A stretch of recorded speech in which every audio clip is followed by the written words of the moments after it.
Malgré leur jeune âge, nos invités ont eu l'audace de croire en leurs rêves. Et c'est grâce à une idée toute simple qu'ils sont aujourd'hui devenus de brillants entrepreneurs. Plein de fois, on m'a dit qu'il faut 50 000, 100 000 euros pour lancer une boîte, mais jamais. On peut lancer une boîte avec pas grand-chose. Fraîchement diplômé, Guillaume fait le pari un peu fou de lancer sa propre marque de vêtements. Un produit made in France pour le moins surprenant. Quand je suis allé à l'usine en Dordogne, je mettais les 600 premiers slips bleu, blanc, rouge, noir dans le coffre de la voiture. Je me dis, qu'est-ce que je vais faire de ces 600 slips si j'arrive pas à les vendre? Philippine est une créatrice née. Après avoir concocté une application qui facilite le travail des professeurs, la jeune adolescente de 16 ans va se retrouver propulsée sur le devant de la scène. Je rentre chez moi, je rallume mon téléphone et je vois 270 appels manqués. Et en fait, c'était des journalistes, des médias qui m'appelaient parce qu'ils voulaient faire des reportages sur justement le projet que je venais de présenter le matin même. C'est grâce à de simples coques pour téléphone que Louis a pu créer sa florissante entreprise. Un succès qu'il doit en partie à ses parents. Entreprendre quand on est jeune, entreprendre quand on a les parents derrière qui suivent, c'est finalement peut-être le meilleur moment. Et je pense que c'est ce qui est le plus important. Three little birds sat on my window, and they told me I don't need to worry. Maybe sometimes we got it wrong, but it's alright.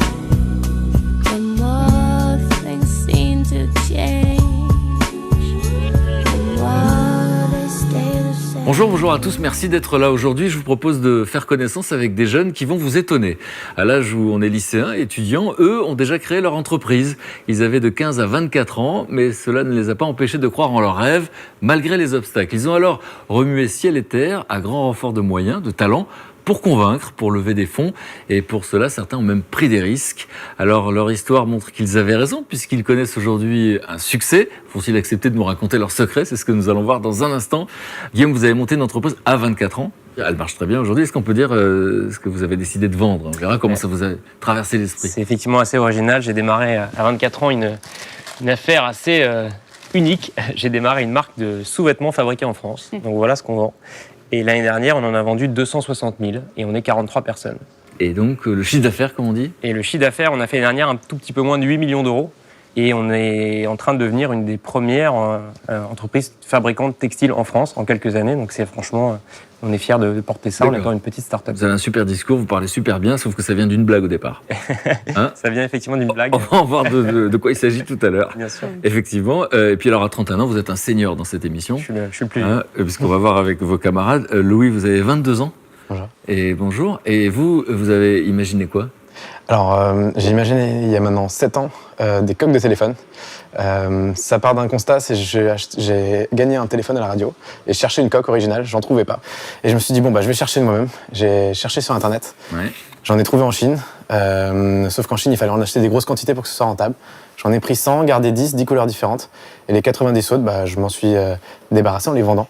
J'ai acheté les coques 1 euro, j'ai revendé 2-3. Là, vous étiez lycéen. J'étais collégien à l'époque en plus. Collégien. Ouais, collégien. J'ai démarré ça quand je passais mon brevet des collèges. et puis maintenant, c'est devenu une assez grosse structure. On est 6 personnes. Et ça marche bien, les chiffres d'affaires? On réalise 1,2 million de chiffre d'affaires cette année normalement, donc c'est quand même assez gros. Ok. Philippine, vous venez d'avoir 18 ans? C'est ça. Donc vous venez nous parler d'une entreprise que vous avez créée? Tout à fait.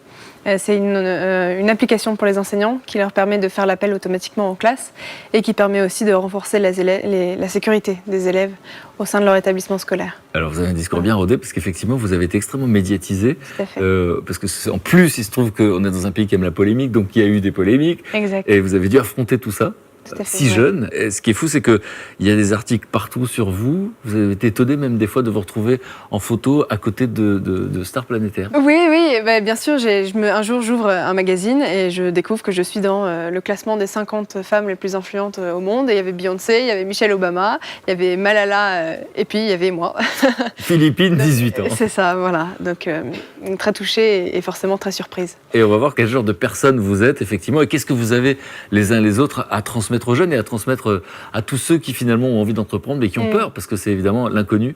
Donc c'est ce qu'on va voir ensemble. Donc pour comprendre un peu qui vous êtes, vous grandissez où, dans quel genre de milieu et quel genre d'enfant vous êtes? Moi, j'ai un fait très marquant et je pense qu'il explique beaucoup de choses chez moi. Mes parents ont divorcé quand j'avais 5 ans et mon père a eu un grave accident de voiture l'année d'après, donc quand je devais avoir même pas 6 ans. Et il est traumatisé crânien, il a été très fortement diminué. Et je pense que j'ai tout fait pour essayer de causer le moins de problèmes à ma famille et à ma mère et essayer d'être le bon élève, le bon enfant sage, qui apporte pas de problème puisque la situation était pas évidente. Et je pense que je me suis dit, en tant qu'enfant, je me suis dit comment est-ce que je peux faire en sorte que tout se passe le mieux possible. D'être un enfant qui est satisfaisant pour les parents. Exactement. Du coup, j'ai eu un chemin assez classique, collège, puis lycée, puis classe prépa. Donc, un parcours quand même exemplaire, vous le disiez, parce que pas faire de vagues, parce que une famille qui est confrontée comme ça à cette tragédie, à la question du handicap, etc. Donc, finalement, assez conformiste. C'est ça que vous essayez de nous dire. Ouais, finalement. très conformiste. Et donc, vous rentrez dans une école de commerce, et là, on pourrait penser que vous êtes un parmi d'autres. À ce moment-là aussi, vous êtes un parmi d'autres. Vous avez la sensation Ouais, que vous n'avez pas d'ambition particulière, ni de rêve particulier, ni d'originalité. Alors, je pense que j'ai toujours été curieux. Mais à ce moment-là, vraiment, j'étais, je pense que, intérieurement, je voulais vraiment, pas faire de vagues. Et je pense qu'il y a une espèce d'indépendance d'esprit que j'ai vraiment découvert très tard. J'étais déjà sorti de l'école, en fait. C'est ça. Vous, quand vous sortez de l'école à 24 ans, vous n'êtes pas dans l'originalité extrême et vous allez dans la finance. Exactement. Je me retrouve à la sortie de l'école à aller travailler dans une grande société en finance. Alors, comment ça se passe justement ? Vous êtes dans la finance, donc vous étiez attiré pour quelle raison ? Et qu'est-ce qui va vous faire comprendre que c'est pas votre truc ? En fait, assez bizarrement, je pense que j'ai pas été attiré. En fait, je pense que c'est une succession un peu de non-choix. Non-choix de se dire, je suis plutôt bon élève, donc je vais continuer, je vais faire une classe prépa. Et puis, comme je suis plutôt bon en classe prépa, du coup, je vais rentrer dans une école. Et puis, je fais mon chemin en école. Et c'est vrai qu'au final, il y a ces forums où, à la sortie des grandes écoles, on vous propose différents boulots. Et puis, celui-là avait l'air pas mal. Tout le monde disait que ça avait l'air bien. Donc, j'ai passé l'entretien. Et puis, j'ai été pris et j'y suis allé.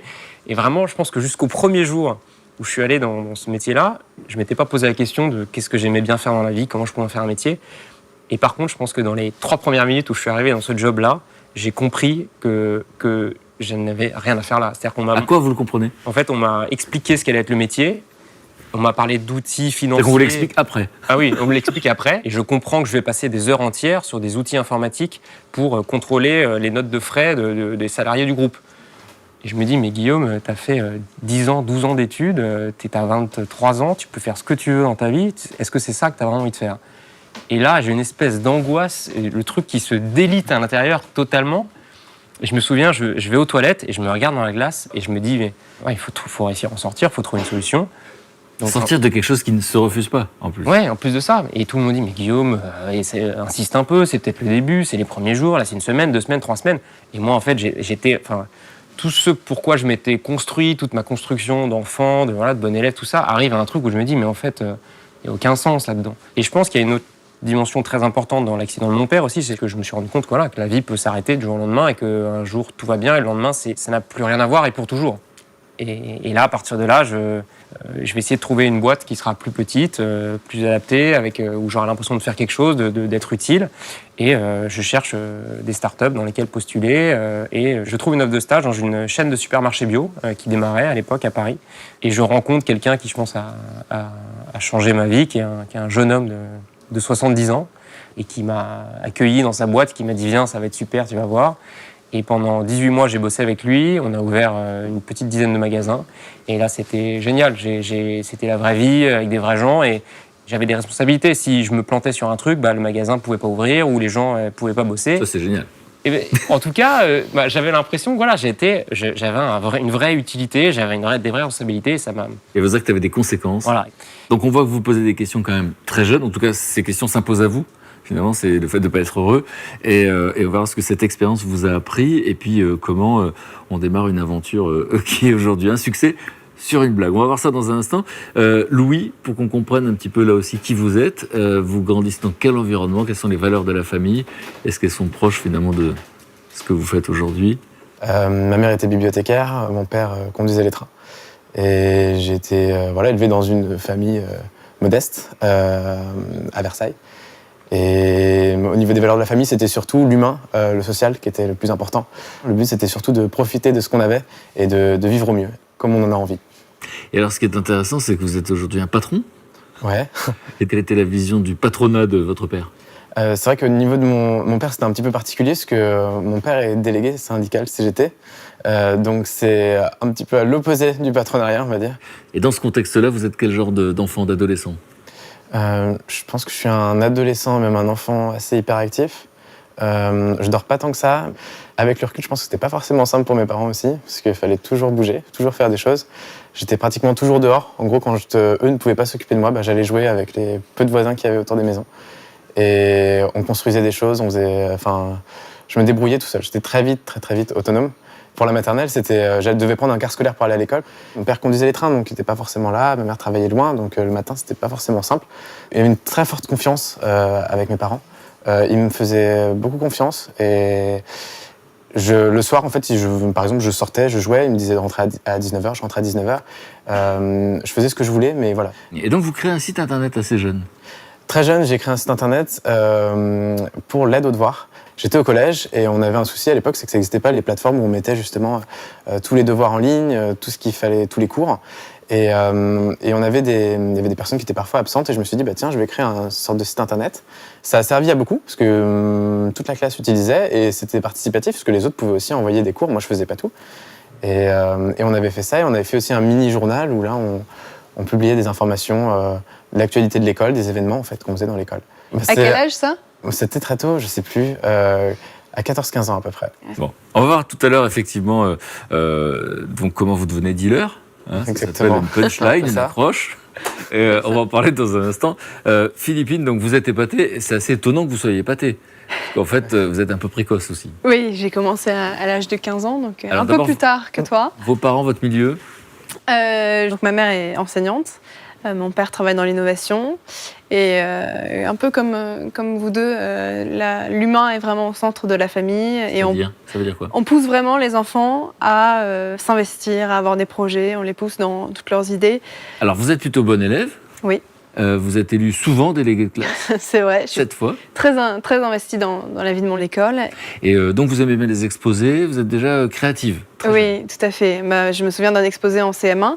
J'étais toute petite et toute la classe avait l'habitude de faire des exposés avec un logiciel basique, des images sur l'ordinateur, quand moi je faisais déjà des vidéos ou des semblants d'interviews radio. Donc effectivement, j'ai toujours été un peu différente de mes camarades parce que peut-être un peu plus créative ou plus innovante dans ce qui nous était demandé à l'école. Ouais.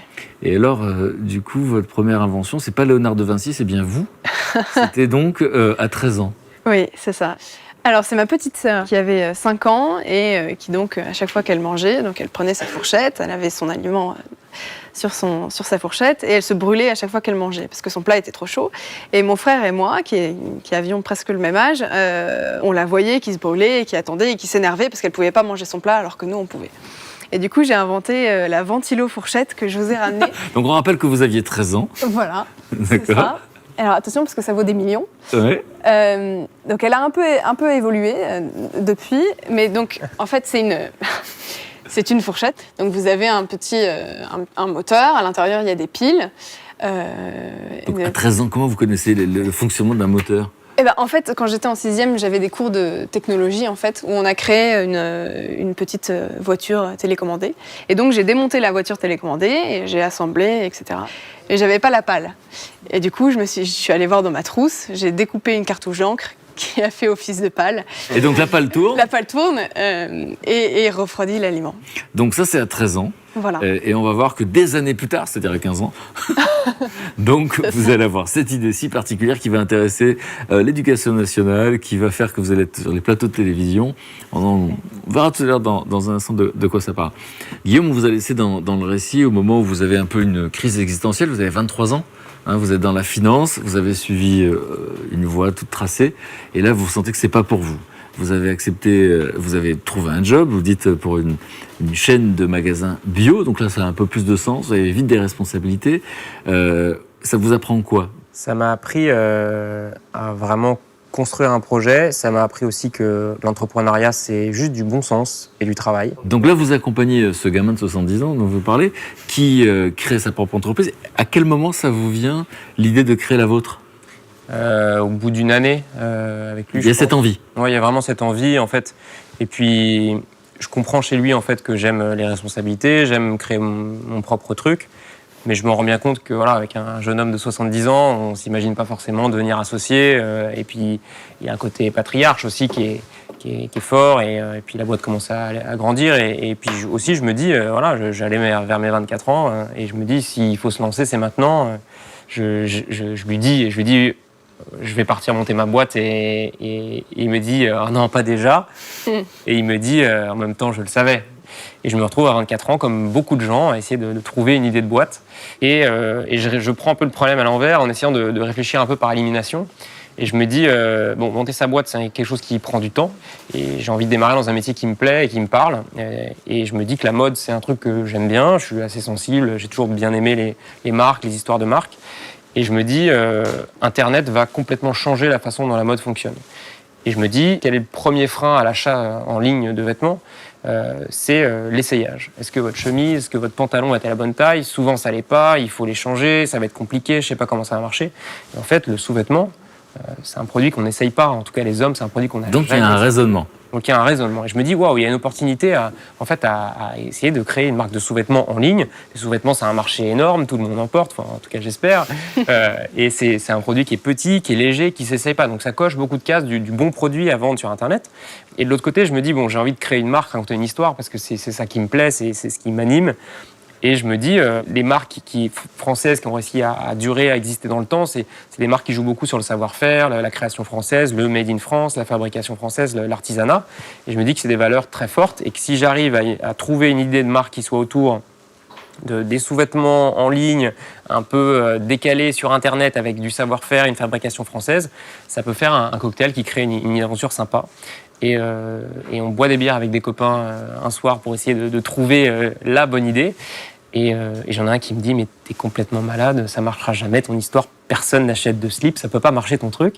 Et je lui dis, écoute, si je fais des slips français, je suis sûr que je peux en vendre quelques-uns. Et c'est comme ça que je démarre l'idée de créer une marque de sous-vêtements entièrement fabriquée en France, en début d'année 2011. Alors, le truc, quand je dis ça démarre comme une blague, c'est parce que, est-ce que c'est ce pote-là qui a toujours des expressions avec le mot slip dans Ouais, les... c'est exactement. C'est un copain qui utilise le mot slip tout le temps. Exemple. Là, toi, t'es un gros slip, toi, voilà.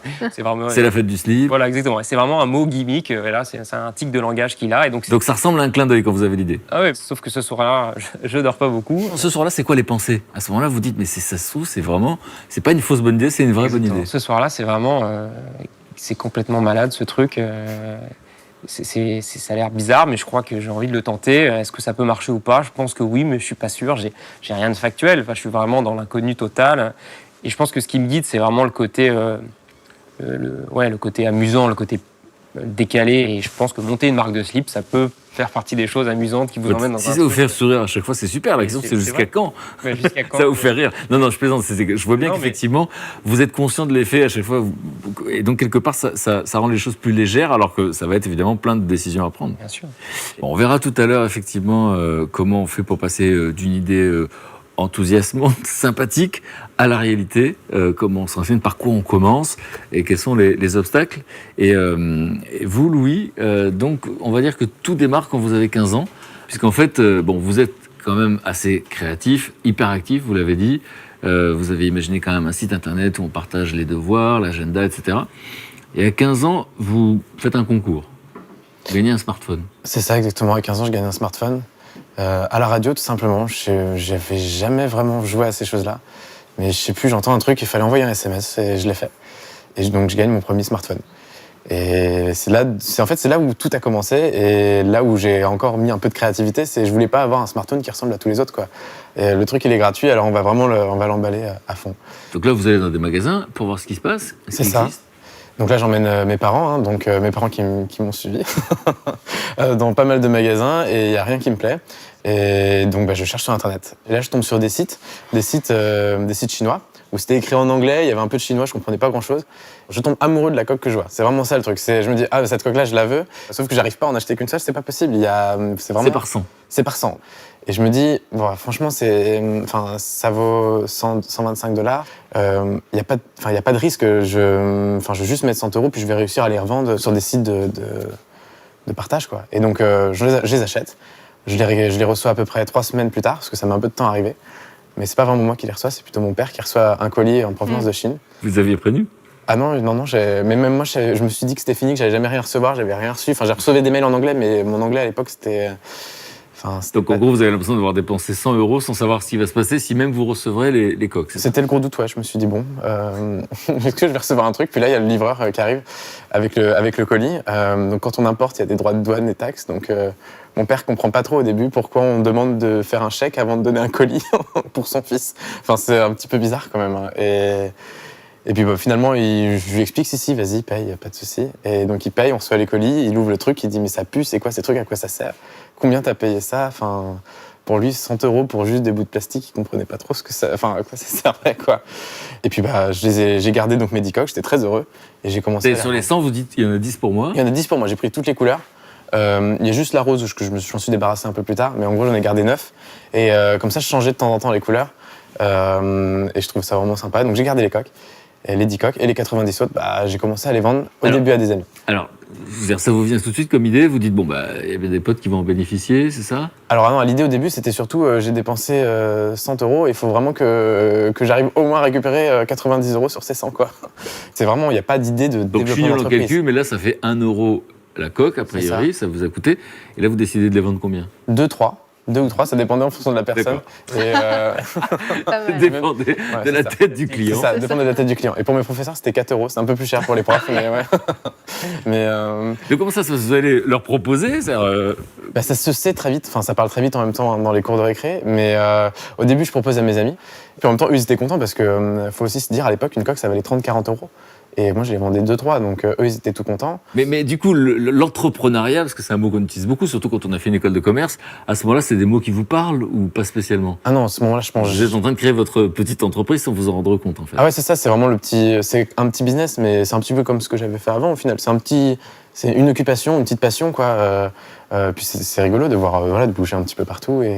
En tout cas, vous le racontez bien, Louis, puisque c'est un peu à l'insu de votre plein gré que ça va se passer. Parce que vous allez devenir chef d'entreprise, mais ça démarre de cette manière-là. Et on va voir effectivement comment on passe de... Parce que vous faites ça un peu sous le manteau, comme on dit. Hein, alors qu'aujourd'hui, tout est... Tout est réglo, tout est réglo. Depuis un bout de temps. Voilà, on va en parler, voir comment ça se passe. Philippine, vous, quand vous êtes à l'école, vous avez des cours. Alors moi, je ne les ai pas eu, ça, des cours à 15 ans. Pour démarrer une entreprise. Ouais, ça c'est vraiment génial et c'est quelque chose que tous les établissements scolaires n'offrent pas aujourd'hui. Effectivement, j'ai eu des cours quand j'étais en seconde de mini-entreprise. Donc ça s'appelle PFEG, Principes fondamentaux de l'économie et de la gestion. Et donc où on vous invite à créer un projet d'entreprise fictive pendant toute l'année scolaire de votre seconde. Et c'est grâce à ça que ma société est ensuite née, non plus fictivement, mais bien réellement. Alors, l'idée, encore une fois, pour savoir comment elle va naître, parce que l'idée, c'est une connexion neuronale. Donc, comment ça se passe dans votre cerveau pour que vous ayez l'idée de faire effectivement ce qui va faire votre succès aujourd'hui. C'est un reportage, en fait, sur presque un fait divers. Exactement, c'est un fait divers. Donc, en fait, je cherchais une idée pour ma mini-entreprise en classe. Pendant un mois, j'ai cherché, j'ai pas trouvé. Et un soir, je rentre chez moi, j'allume la télévision et je vois un reportage sur un enfant de 8 ans, Charles, qui se rend en bus à son école le matin. Il s'endort dans son bus, le conducteur gare le véhicule à l'entrepôt. Et en fait, Charles est resté enfermé dans son bus toute la journée. Et la journaliste disait dans le reportage, en fait, le problème, c'est pas tant que le conducteur ait oublié Charles dans le bus, mais plus que les professeurs de Charles n'ont pas fait l'appel en classe. Et s'ils avaient fait l'appel, ils auraient bien sûr remarqué son absence, donc appelé les parents, et donc Charles serait chez lui. Et Charles était particulièrement en danger? Tout à fait, il était en danger, il était cardiaque, il avait rien à boire, rien à manger. Et moi, ça m'a énormément touchée. Et donc, le dernier mot de ce reportage, la journaliste disait, voilà, le problème, c'est l'appel. Et donc, on s'est dit, il faut moderniser un peu le monde de l'éducation aujourd'hui. On va essayer de le faire assez modestement. Et le problème, c'est le cahier d'appel aujourd'hui, qui est en papier, qui est très vieux, les pages se déchirent. Et il y a une chose que tous les profs ont avec eux quand ils vont en cours, c'est un smartphone. Et donc, pourquoi on ne créerait pas une application où le prof appuie sur faire l'appel et automatiquement l'appel est fait? Est-ce que déjà, au début, vous avez le mode de fonctionnement? C'est quoi l'idée de départ? Il fallait inventer un système qui fasse gagner du temps aux enseignants, parce qu'aujourd'hui, il y a 28 heures, donc ça représente presque 2 semaines de cours qui sont perdues par les enseignants juste à faire l'appel. Donc on a créé un porte-clés connecté qu'on distribue à chaque élève le 1er septembre, le jour de la rentrée, et qui marche avec la technologie Bluetooth, qui se connecte automatiquement au téléphone de l'enseignant. Donc l'enseignant, sans faire l'appel, sait qui est là. Exactement. Voilà, il appuie sur faire l'appel et en moins de 4 secondes, l'appel est effectué. Et cette liste d'appels avec les présences et les absences est envoyée au logiciel d'administration de l'établissement. Et alors, c'est quoi l'étape d'après? C'est une fois que vous avez cette idée, je crois que vous obtenez un prix assez rapidement. Tout à fait. Alors ça aussi, c'est parti d'une grosse blague, pas d'un pari, mais d'une blague. Je rentre chez moi donc à la fin de mon année de seconde. Je regarde mes mails, je vais dans le dossier spam, ce qu'il ne faut jamais faire. J'ouvre le mail et c'était un concours pour les jeunes entrepreneurs de moins de 15 ans. Un appel à projet. Donc je m'inscris, je fais une vidéo, je décris mon projet sur le site internet et à peine un mois plus tard, je découvre que je suis sélectionnée en tant que coup de cœur des internautes. Donc j'accède à la finale qui avait lieu dans un théâtre parisien où il fallait pitcher, donc il fallait décrire. Vous deviez parler en public. Exactement, devant 200 personnes qui étaient à la moitié des journalistes et d'autres chefs d'entreprise. Donc on rappelle que vous avez 15 ans à ce moment-là. Voilà, c'est ça. Et donc, je présente mon projet en 5 minutes chronométrées. Donc vous êtes dans quel état à ce moment-là? Ah bah, très stressée. Surtout que moi, je suis depuis toute petite hyper timide. Et donc, l'organisatrice du concours m'appelle, va monter sur scène. Donc, je monte, je présente mon projet. Et en fait, je me sens super bien. Alors que quand j'ai répété, etc., j'étais très stressée. Je me suis dit, je vais oublier des parties, etc. Et je me sens très bien. Et vient le moment où on annonce les gagnants. Et dans l'enveloppe, il y avait mon nom, avec le nom de ma start-up. Qu'est-ce que vous ressentez à ce moment-là? En fait, j'ai pas compris. Je crois que j'ai pas compris et j'ai mis beaucoup de temps à m'en rendre compte. Et surtout que le projet était encore tout à fait fictif. Rien n'existait. La connexion entre les porte-clés connectés et le smartphone n'existait pas. C'était une envie. Voilà, c'est ça. On avait juste des dessins faits sur papier qu'on avait présentés lors du concours, mais rien d'autre. Donc effectivement, c'est incroyable. Bon, on verra effectivement qu'il y avait évidemment des obstacles, et puis on verra que ça vous amenait dans des situations assez dingues que vous n'imaginiez pas. Tout à fait, exactement. Guillaume, on vous a laissé au moment du récit où vous avez fait donc, non pas un pari, mais presque une blague avec des potes. On l'a compris, après l'école de commerce, etc. Vous vous dites, faut que je crée mon entreprise, il faut que je trouve une idée. Et puis vous raisonnez comme ça en disant, ça se passera sur Internet, c'est l'époque. Qu'est-ce qu'on achète comme vêtements qu'on n'essayait pas? Les sous-vêtements. Vous avez un pote qui fait tout le temps des expressions avec le mot slip dans la phrase. Ça vous suffit. Vous passez la nuit dessus, vous dites, c'est peut-être une bonne idée. Alors à partir de l'idée, comment on fait pour que ça existe? Vous commencez par quoi? Vous vous renseignez sur quoi? Sur les usines françaises qui fabriquent des slips? Bien sûr, la première étape, c'est de le fabriquer, donc de trouver quelqu'un qui est prêt à prendre le risque de le fabriquer avec moi, puisque à l'époque, je n'ai jamais travaillé en ce métier, je n'y connais rien, je ne connais personne là-dedans, donc c'est vraiment... Je tape sur Internet sous-vêtements fabrication française, je découvre quelques usines, j'essaie de les appeler. Donc là, ils ont quelqu'un de 23 ans au téléphone? Voilà, qui les appelle et qui leur dit, voilà, je voudrais monter une marque de sous-vêtements, vous êtes styliste, vous travaillez dans un groupe? Non, je suis tout seul, je n'y connais rien. Donc il faut vraiment réussir à convaincre, et c'est vrai qu'au début, les échanges de prototypes prenaient 3 semaines, et c'est un temps de solitude qui est très dur, puisqu'on se remet beaucoup en question, le téléphone ne sonne pas, personne ne vous connaît, personne ne vous attend. Est-ce qu'on a essayé à des moments par le doute? Tout le temps, tous les jours. Et pour moi, c'était vraiment un balancier, et j'en parle d'ailleurs avec d'autres entrepreneurs que je rencontre. C'est un truc qui, je pense, est commun. C'est vraiment de se dire, il y a des jours où on se dit, ça va marcher, c'est une super idée, on y croit, et puis il y a des jours où on se dit, mais ça ne va jamais marcher. C'est du n'importe quoi. C'est n'importe quoi. Donc ça fait peur, et je pense que plus le temps passe et on voit que ça avance, ça rassure. J'ai lancé une première commande de 600 slips, et je me suis dit, au pire, j'aurai des slips pour toute ma vie. Voilà, on essaie de trouver, on essaie de se raccrocher. Vous à avez des vraiment choses. pensé ça? Quand je suis allé à l'usine en Dordogne et que j'avais une voiture de location, et je mettais les 600 premiers slips bleu, blanc, rouge, noir dans le coffre de la voiture. Après, je remonte donc d'à côté d'Angoulême jusqu'à Paris en voiture. Et dans la voiture, je me dis, qu'est-ce que je vais faire de ces 600 slips si j'arrive pas à les vendre? Et voilà, et c'est vrai que... Donc vous vous rappelez du premier client? Je me rappelle du premier client et qui était quelqu'un que je ne connais pas. Je me rappelle avoir donc mis en ligne les produits sur le site à la vente, et je me rappelle de voir les premiers visiteurs sur le site, puisque on a eu quelques parutions dans des blogs dès le premier jour, puisque j'avais préparé un dossier de presse que j'avais envoyé. Et donc on voit des visiteurs arriver sur le site, et je vois quelqu'un qui commande sur le site, quelqu'un que je connaissais pas et qui commande. Et je me dis, mais Donc il y a vraiment des gens qui achètent des slips sur Internet. Et là, la confiance, tu le disais, elle arrive et elle se construit puisque on a une phase vraiment de solitude intense où on n'a rien, on n'a pas de produit. Et puis moi, tous mes copains travaillaient déjà, ils gagnaient leur vie. Et puis vous n'êtes pas associé à des gens spécialistes de quoi que ce soit, vous êtes tout Je seul. ne connais rien à ce métier. Absolument rien. Donc voilà, c'est ce que j'ai appris avant. J'essaie de faire preuve de bon sens, quand on me pose une question, de réfléchir et on me dit est-ce que vous préférez plutôt comme ça ou comme ça ? J'en sais rien. Je dis je crois que je préfère comme ça et on essaye et puis on avance. Et je crois que la start-up, l'entrepreneuriat, c'est. Et qu'est-ce qui fait que ce premier client va commander vos slips et pas ceux d'un autre fabricant ? En fait, je pense que le travail que j'ai vraiment bien fait dès le départ, c'est un travail de marque. En fait, moi, c'est ce qui me plaît, c'est ce que j'aime, c'est raconter des histoires. C'est un produit du quotidien. Un slip, c'est un produit assez basique. Mais ce qui est génial, et moi, c'est ce qui me nourrit, c'est de raconter cette histoire française, une aventure entrepreneuriale, une usine au bord en Dordogne, qui fabrique des produits depuis après-guerre à la main, et de se dire que oui, il y a un savoir-faire textile, et on le raconte, et on utilise un ton un peu décalé. Donc ça vous conforte. Et là, très concrètement, donc il y a quelqu'un qui est quelque part en France qui va commander des slips. Comment vous faites-vous pour qu'il les reçoive ? C'est-à-dire que vous, physiquement, vous allez à la poste ? Donc ça, c'était septembre 2011. Et en fait, coup de chance, puisque je n'avais pas spécialement prévu le coup, mais les sous-vêtements, c'est un truc qui s'offre beaucoup comme cadeau de Noël. Donc septembre, on est juste avant Noël. Et donc, c'est un truc que vous ne saviez pas avant de vous lancer ? Non, je n'avais pas spécialement réfléchi à la question, mais maintenant je me dis, oui, c'est vrai que ça peut être un cadeau, comme pour la fête des pères.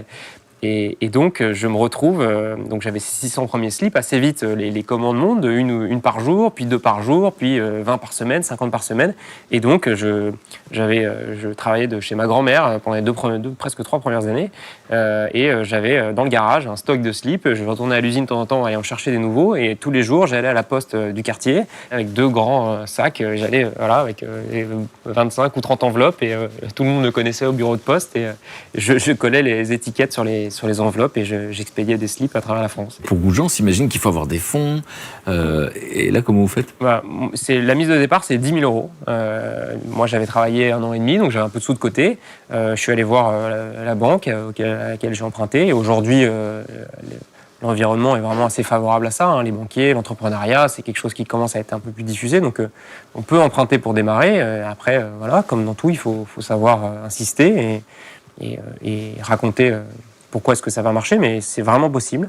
Et l'avantage de la mode, c'était aussi pour ça que j'ai démarré là-dedans, c'est qu'il ne faut pas beaucoup de sous pour démarrer, il faut un stock de départ, et puis après, normalement, vous avez des clients, et puis vous arrivez à avoir un peu de stock et à payer les fabricants après que vous ayez vendu les produits. Est-ce qu'il y a des moments dangereux où vous dites, la société est en danger, parce que c'est compliqué, il y a ce qu'on appelle la trésorerie, donc il faut avoir une réserve d'argent pour tout ce que vous venez de raconter.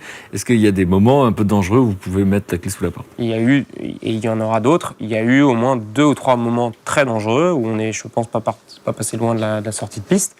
Parce que il faut réussir à prévoir. Donc, quand vous avez plein de clients et que ça marche bien et que puis tout d'un coup vous savez pas trop pourquoi pendant 2-3 mois vous avez moins de commandes mais que vous avez quand même le stock, le fournisseur il vous dit Monsieur Gibault, vous me devez une facture. Et je pense que c'est aussi ça qui force à la créativité, c'est qu'il y a un moment donné on est vraiment en difficulté de trésorerie, on doit de l'argent à ses fournisseurs et on crée une relation de confiance. Donc c'est vrai que la trésorerie, je pense que c'est un enjeu de société, presque c'est difficile de démarrer sa boîte, c'est difficile. Juste un regard sur ce que vous venez d'entendre, en fait, quand vous entendez la manière dont il le raconte. Et qu'est-ce que vous retenez d'ailleurs de ce récit ? Moi, je trouve que c'est super intéressant. Et comme tu disais, l'entrepreneuriat, c'est un peu des hauts et des bas, et c'est un peu ça. Alors même nous, aujourd'hui, on n'a pas de clients, on commence en septembre, mais c'est vrai que même dans la création et dans l'idée et dans les tests qu'on a pu faire, comme tu dis, il y a des hauts, des bas, il y a des moments où on se dit autant arrêter. Et d'autres, on se dit ça marche super bien, on y croit. C'est inspirant, moi, je trouve. Inspirant. Ouais. Vous, Louis, qu'est-ce que vous retenez de ce récit ? Nous, moi, ça me fait penser à pas mal de petits créateurs qui viennent nous voir, parce que nous, on fabrique aussi des coques. Et on a des créateurs, justement, qui viennent nous voir, qui veulent lancer des marques. Mais on peut démarrer une boîte sans avoir... c'est une fausse idée. Plein de fois, on m'a dit il faut 50 000, 100 000 euros pour lancer une boîte, mais jamais. On peut lancer une boîte avec pas grand-chose. Alors, c'est votre message, et on va voir que vous savez de quoi vous parlez. On vous a laissé dans le récit au moment où vous aviez 15 ans, que vous avez gagné un smartphone dans un concours. Vous voulez une coque, mais elles ne vous plaisent pas. À ce moment-là, on est en 2011, c'est ça ? Exactement. Et donc, elles sont un peu trop classiques. Vous en trouvez une qui vous plaît, mais enfin, elle est en Chine, il faut en acheter 100. Et finalement, vous les achetez et vous en gardez 10 et vous décidez de les écouler. Et là, vous découvrez que tout le monde a envie d'avoir ces coques de téléphone qui, à ce moment-là, au lieu de valoir 40 €, valent 3 €. On Exactement. rappelle que vous les payez 1 €. Mais à ce moment-là, c'est pas encore une entreprise. Non, c'est pas du tout une entreprise. Et comment c'est devenu une entreprise? Je pense que c'est mes profs en fait qui m'en ont redemandé parce qu'au bout d'un moment, c'est le problème du stock. Il me restait plus rien, il me restait que mes 10 coques, mais moi je voulais pas les donner, je voulais les garder. Et c'est un prof qui me demande si je peux en avoir du noir, mais j'en avais plus. J'avais plus le coloris noir. Et sauf que quand un prof vous demande quelque chose, je sais pas, c'est une sorte d'autorité. C'est pire que les parents, pire que les potes. C'est vraiment, faut que je réponde à la demande du prof. Et donc cette phrase, il faut que je réponde à la demande. Non, mais c'est vrai, c'est un peu ça, quoi. Donc j'en rachète. J'en rachète encore une centaine. Et là, les premières avaient mis 3 semaines à s'écouler. Là, les 100 autres pièces ont mis une semaine à s'écouler. Et puis, donc, une fois que c'était terminé, je me suis dit, on continue, quoi. Et on revend de plus en plus, on a de plus en plus de personnes. Et on nous en redemande, enfin, moi je suis devenu accro en tout cas, ça c'est simplement ça. Et c'est comme ça en fait que la boîte est née. C'est juste, je répondais à un besoin, et c'est souvent ça aussi, c'est pour créer une boîte, il faut répondre à un besoin. Et je répondais à mon besoin, c'était, je trouve, le plus important, et puis aussi à celui des autres. Et alors, ce qui est fou, c'est que vous allez créer un précédent. Parce que pour créer son entreprise, vous avez l'idée d'aller à la chambre de commerce pour faire les formalités, etc. Sauf que vous avez 16 ans. Et là, ils sont pas habitués. Alors là, c'est le début Au début, ça va très bien, puis après, ça va beaucoup moins bien. Quand j'arrive dans la chambre du commerce, un gamin de 16 ans, ils se disent « Oh, trop bien, on va l'accompagner ». Enfin, c'est des jeunes qui veulent entreprendre, ils étaient très contents. Et sauf qu'au niveau de la loi, là, d'un coup, ils sont devenus un peu moins contents parce que c'était pas forcément ça, c'était pas forcément simple. Il y avait une loi qui venait de passer qui disait que les mineurs de 16 à 18 ans pouvaient créer une entreprise. On n'avait pas le droit de signer les actes de disposition. C'est en gros tout ce qui va être acte de vente. Donc c'est-à-dire que si je veux acheter à mon fournisseur, je peux pas payer. Et si je veux vendre, parce que à chaque fois qu'on vend, même en boulangerie, en soi, normalement, c'est un acte. Et donc on doit être majeur pour le faire. Et donc je pouvais pas le faire. Et j'ai trouvé un petit subterfuge. C'est en gros, j'ai créé un site internet. Et donc je vendais via l'intermédiaire du site internet. Et ma mère était la directrice de publication. Et donc en gros, même si ma mère n'était pas employée, c'était juste, elle était là en mode... En mode quoi? En mode je sais pas trop. Elle savait même pas trop. Enfin, elle a dit oui, il y a pas de souci, il y a pas de problème, tu me mets là-dedans. Et j'ai pu créer la boîte. Mais c'est important ce qu'on se raconte, parce qu'évidemment, des obstacles, il y en a plein dans l'existence, il y en a plein quand on crée une entreprise, donc on doit accepter l'idée, et là, c'est un des premiers obstacles, c'est souvent administratif. Oui, parce qu'en plus, j'y connaissais rien. Et en même temps, parce que aussi, je voulais que la boîte m'appartienne, parce qu'il y avait une autre possibilité, là, qui était un petit peu limite, c'était mes parents créaient la boîte, ils ne faisaient rien dans la boîte, et c'était moi qui faisais tout à leur place. C'était ce qui se faisait avant, parce qu'il y en avait d'autres qui avaient créé des boîtes. Enfin, j'étais pas le premier à vouloir créer ma boîte à 16 ou 17 ans. Il y en a d'autres qui l'avaient fait bien avant. Alors, ce qu'il faut, c'est que vous allez avoir une double ou triple vie, parce qu'au fond, vous n'avez, au moment où la boîte, donc, vous arrivez à le faire, à la créer, donc c'est en même temps que vos études. Vous êtes lycéen à ce moment-là. C'est ça, je suis lycéen, j'ai ma boîte, et j'ai aussi une vie à côté. Parce que j'essayais d'être quand même normal, de sortir, voilà, j'avais une copine à l'époque, je suis toujours avec d'ailleurs, et on s'est rencontrés au lycée, et j'avais une vie, on se voyait, enfin c'était pas... Donc vous prenez du temps pour votre vie personnelle, il y a les cours. Qui suivent, ouais, ça suit. suit. Vous allez devoir passer le bac, c'est ça, à ce moment-là? Oui, le bac. Alors là, c'est un peu plus compliqué. Enfin, ça suit, mais c'est quand même compliqué. C'est-à-dire que je pense que tu pourras témoigner aussi pour le bac, mais ça prend quand même du temps d'avoir une boîte, et réviser son bac aussi, ça prend du temps, sachant que c'est quelque chose de stressant, alors qu'au final, il n'y a pas forcément à stresser, mais on stresse quand même. Et là, le bac, oui, ça prend beaucoup de temps parce que j'ai pas mal de commandes, il y a de plus en plus de commandes. Sur le site, on arrive très vite à une trentaine, quarantaine de commandes par jour. Donc il faut les préparer, les emballer, il faut envoyer les commandes aussi. À l'époque, je fabriquais tout en Chine, et là, c'était complexe. Alors comment on passe de, effectivement, écouler à des connaissances ou au lycée donc ces coques de smartphone à des clients qu'on ne connaît pas? En fait, c'est quoi? C'est une médiatisation à un moment donné qui va vous faire une grosse commande? Déjà, dès le début, j'avais déjà créé un site internet, donc le blog, pour les études, quand j'étais au collège. Et donc là, moi, ce que je me suis dit, je vais créer un site e-commerce pour pouvoir vendre les produits sur Internet. Donc je crée le site, un site gratuit, plus ou moins bien fait. Et c'est là où j'ai mes premiers clients. Je ne sais pas trop comment ils sont tombés sur le site. Ils ont cherché sur le moteur de recherche, certainement, je ne sais pas trop. Et c'est là où j'ai mes premiers clients. Et en gros, en 1 an et demi, je réalise 18 000 € de chiffre d'affaires sur ce site, ce qui est déjà quand même vraiment beaucoup pour un lycéen. Donc, pour un lycéen? Ouais, enfin, juste se dire 150, 200 € d'argent de poche pour un lycéen, alors qu'avant j'en avais que 10, c'est vraiment... Waouh, quoi. Et ça change radicalement. Et je passe après sur un reportage sur une chaîne télé, un reportage de 8 minutes. Et là, en 24 heures, je réalise 22 000 euros de chiffre d'affaires. Donc les serveurs qui plantent, enfin la catastrophe. C'est-à-dire? C'est-à-dire que le site pendant 3 heures ne fonctionne plus. Il y a des commandes qui tombent. Enfin, il y a plusieurs commandes dans une seconde. Donc ça, c'est un truc. Même aujourd'hui, on a encore du mal à l'avoir. Enfin, c'est un truc extraordinaire. Mais sauf qu'il se passe un gros problème, c'est que moi à l'époque tout était rangé sous mon lit, dans le placard, un petit peu dans l'escalier aussi parce qu'il n'y avait plus de place. Et sauf que il y avait des coques, j'en avais que 2-3 en stock, sauf que j'en avais vendu 100, 120 dans cette soirée-là. Et là c'était un vrai problème parce que je passais mon bac en même temps et il fallait préparer les commandes. Donc, Vous le racontez bien parce qu'on y est. Hein. L'examen, le bac, les mais les c'était coques vraiment, c'est vraiment. le site qui explose, les coques dans l'escalier. Donc on est aussi. Voilà, et moi qui est un peu bordélique, donc tes coques parfois qui sont pas bien rangées, donc c'est vraiment Ça se trouve, vous avez vendu mon cadeau. Oui, peut-être. Ah bah ça se trouve, oui. Je me suis peut-être trompé, j'ai peut-être envoyé à quelqu'un. Et donc comment vous vous mettez à gérer ça? Qu'est-ce que vous trouvez comme solution? Là, la solution, c'est Allô maman, Allô papa. Hein. C'est surtout eux qui m'ont bien aidé à préparer les commandes jusqu'à très tard la nuit. Eux, la seule chose qu'ils pouvaient faire, c'était préparer les commandes, m'aider à faire tout ça. Mais par contre, tout ce qui était achat des produits, achat en Chine, site internet, gestion du service client, c'était moi qui gérais ça. Et donc là, il y avait vraiment une masse de travail énorme. Et je l'ai fait tout seul. Je sais pas comment j'ai fait, mais j'y suis allé. Et j'ai mis un peu de côté les cours pendant quelques mois. Et on m'en a d'ailleurs reproché. Et là, c'était aussi, on va dire, la deuxième grande difficulté que j'ai eue avec les professeurs, justement, parce que quand on a des mauvaises notes, souvent on cherche une excuse. Et un prof m'a dit, et moi ça m'a vraiment cassé, m'a dit, de toute façon, si tu as une mauvaise note à ce contrôle-là, c'est parce que tu as ta boîte. Et là, d'un coup, on recule vraiment parce que moi, à la base, j'étais dans l'euphorie et ça explose, c'est super. Mais au final, le prof m'a fait comprendre que si ça se trouve, je pouvais rater ma vie. En fait, c'est juste ce que je me suis dit et ça m'a vraiment cassé. C'est important qu'on se pose là-dessus, parce qu'effectivement, ça fait partie du genre d'obstacle qu'on a dans la vie, dans l'existence en général, et quand on est jeune, a fortiori, on écoute ce que les gens nous disent, et donc celui qui a l'autorité... C'est ça, exactement. Donc à ce moment-là, va porter un regard sur cette aventure, et au lieu de s'enthousiasmer, va créer une angoisse. Pire une angoisse, une anxiété, au point d'aller voir un psy, donc ça allait vraiment pas bien, au point de me demander si j'allais pas tout arrêter, quoi. Parce que vous avez besoin de voir quelqu'un pour vous aider à réfléchir, parce que à ce moment-là, la question c'est quoi? C'est vous dites peut-être que je suis en train de gâcher. Peut-être que c'est ça, peut-être que peut-être que je me suis planté, c'est peut-être pas ça que je veux, et peut-être aussi que je vais pas, fallait quand même passer le bac. Enfin, je veux dire, c'était quelque chose qu'il fallait faire, et c'était l'objectif premier. Et en fait, c'était un peu comme si... on m'avait un peu cassé ma passion. Et je pense que c'était peut-être mal vu aussi du professeur. Parce qu'autour de moi, j'avais des amis qui faisaient du sport de haut niveau, ou même qui avaient une passion comme le jeu vidéo, à passer des heures dessus. Et on leur reprochait pas ça. Et je comprenais pas pourquoi moi, on me le reprochait.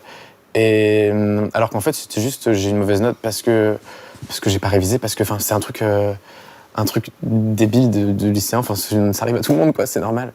Sauf que là, ça c'est vraiment le truc qui a failli faire tout arrêter. Et je pense que ça aurait pu s'il n'y avait pas eu mes parents qui étrangement m'ont dit non mais continue, quoi. Parce que quand je parle de la boîte, quand on parle même nous tous de la boîte, on a le sourire aux lèvres et je pense que c'est ce qui est le plus important, quoi, c'est d'aimer ce qu'on fait. Et j'aimais ça, j'adorais ça. Donc au final, c'est là-dessus où j'ai travaillé là-dessus.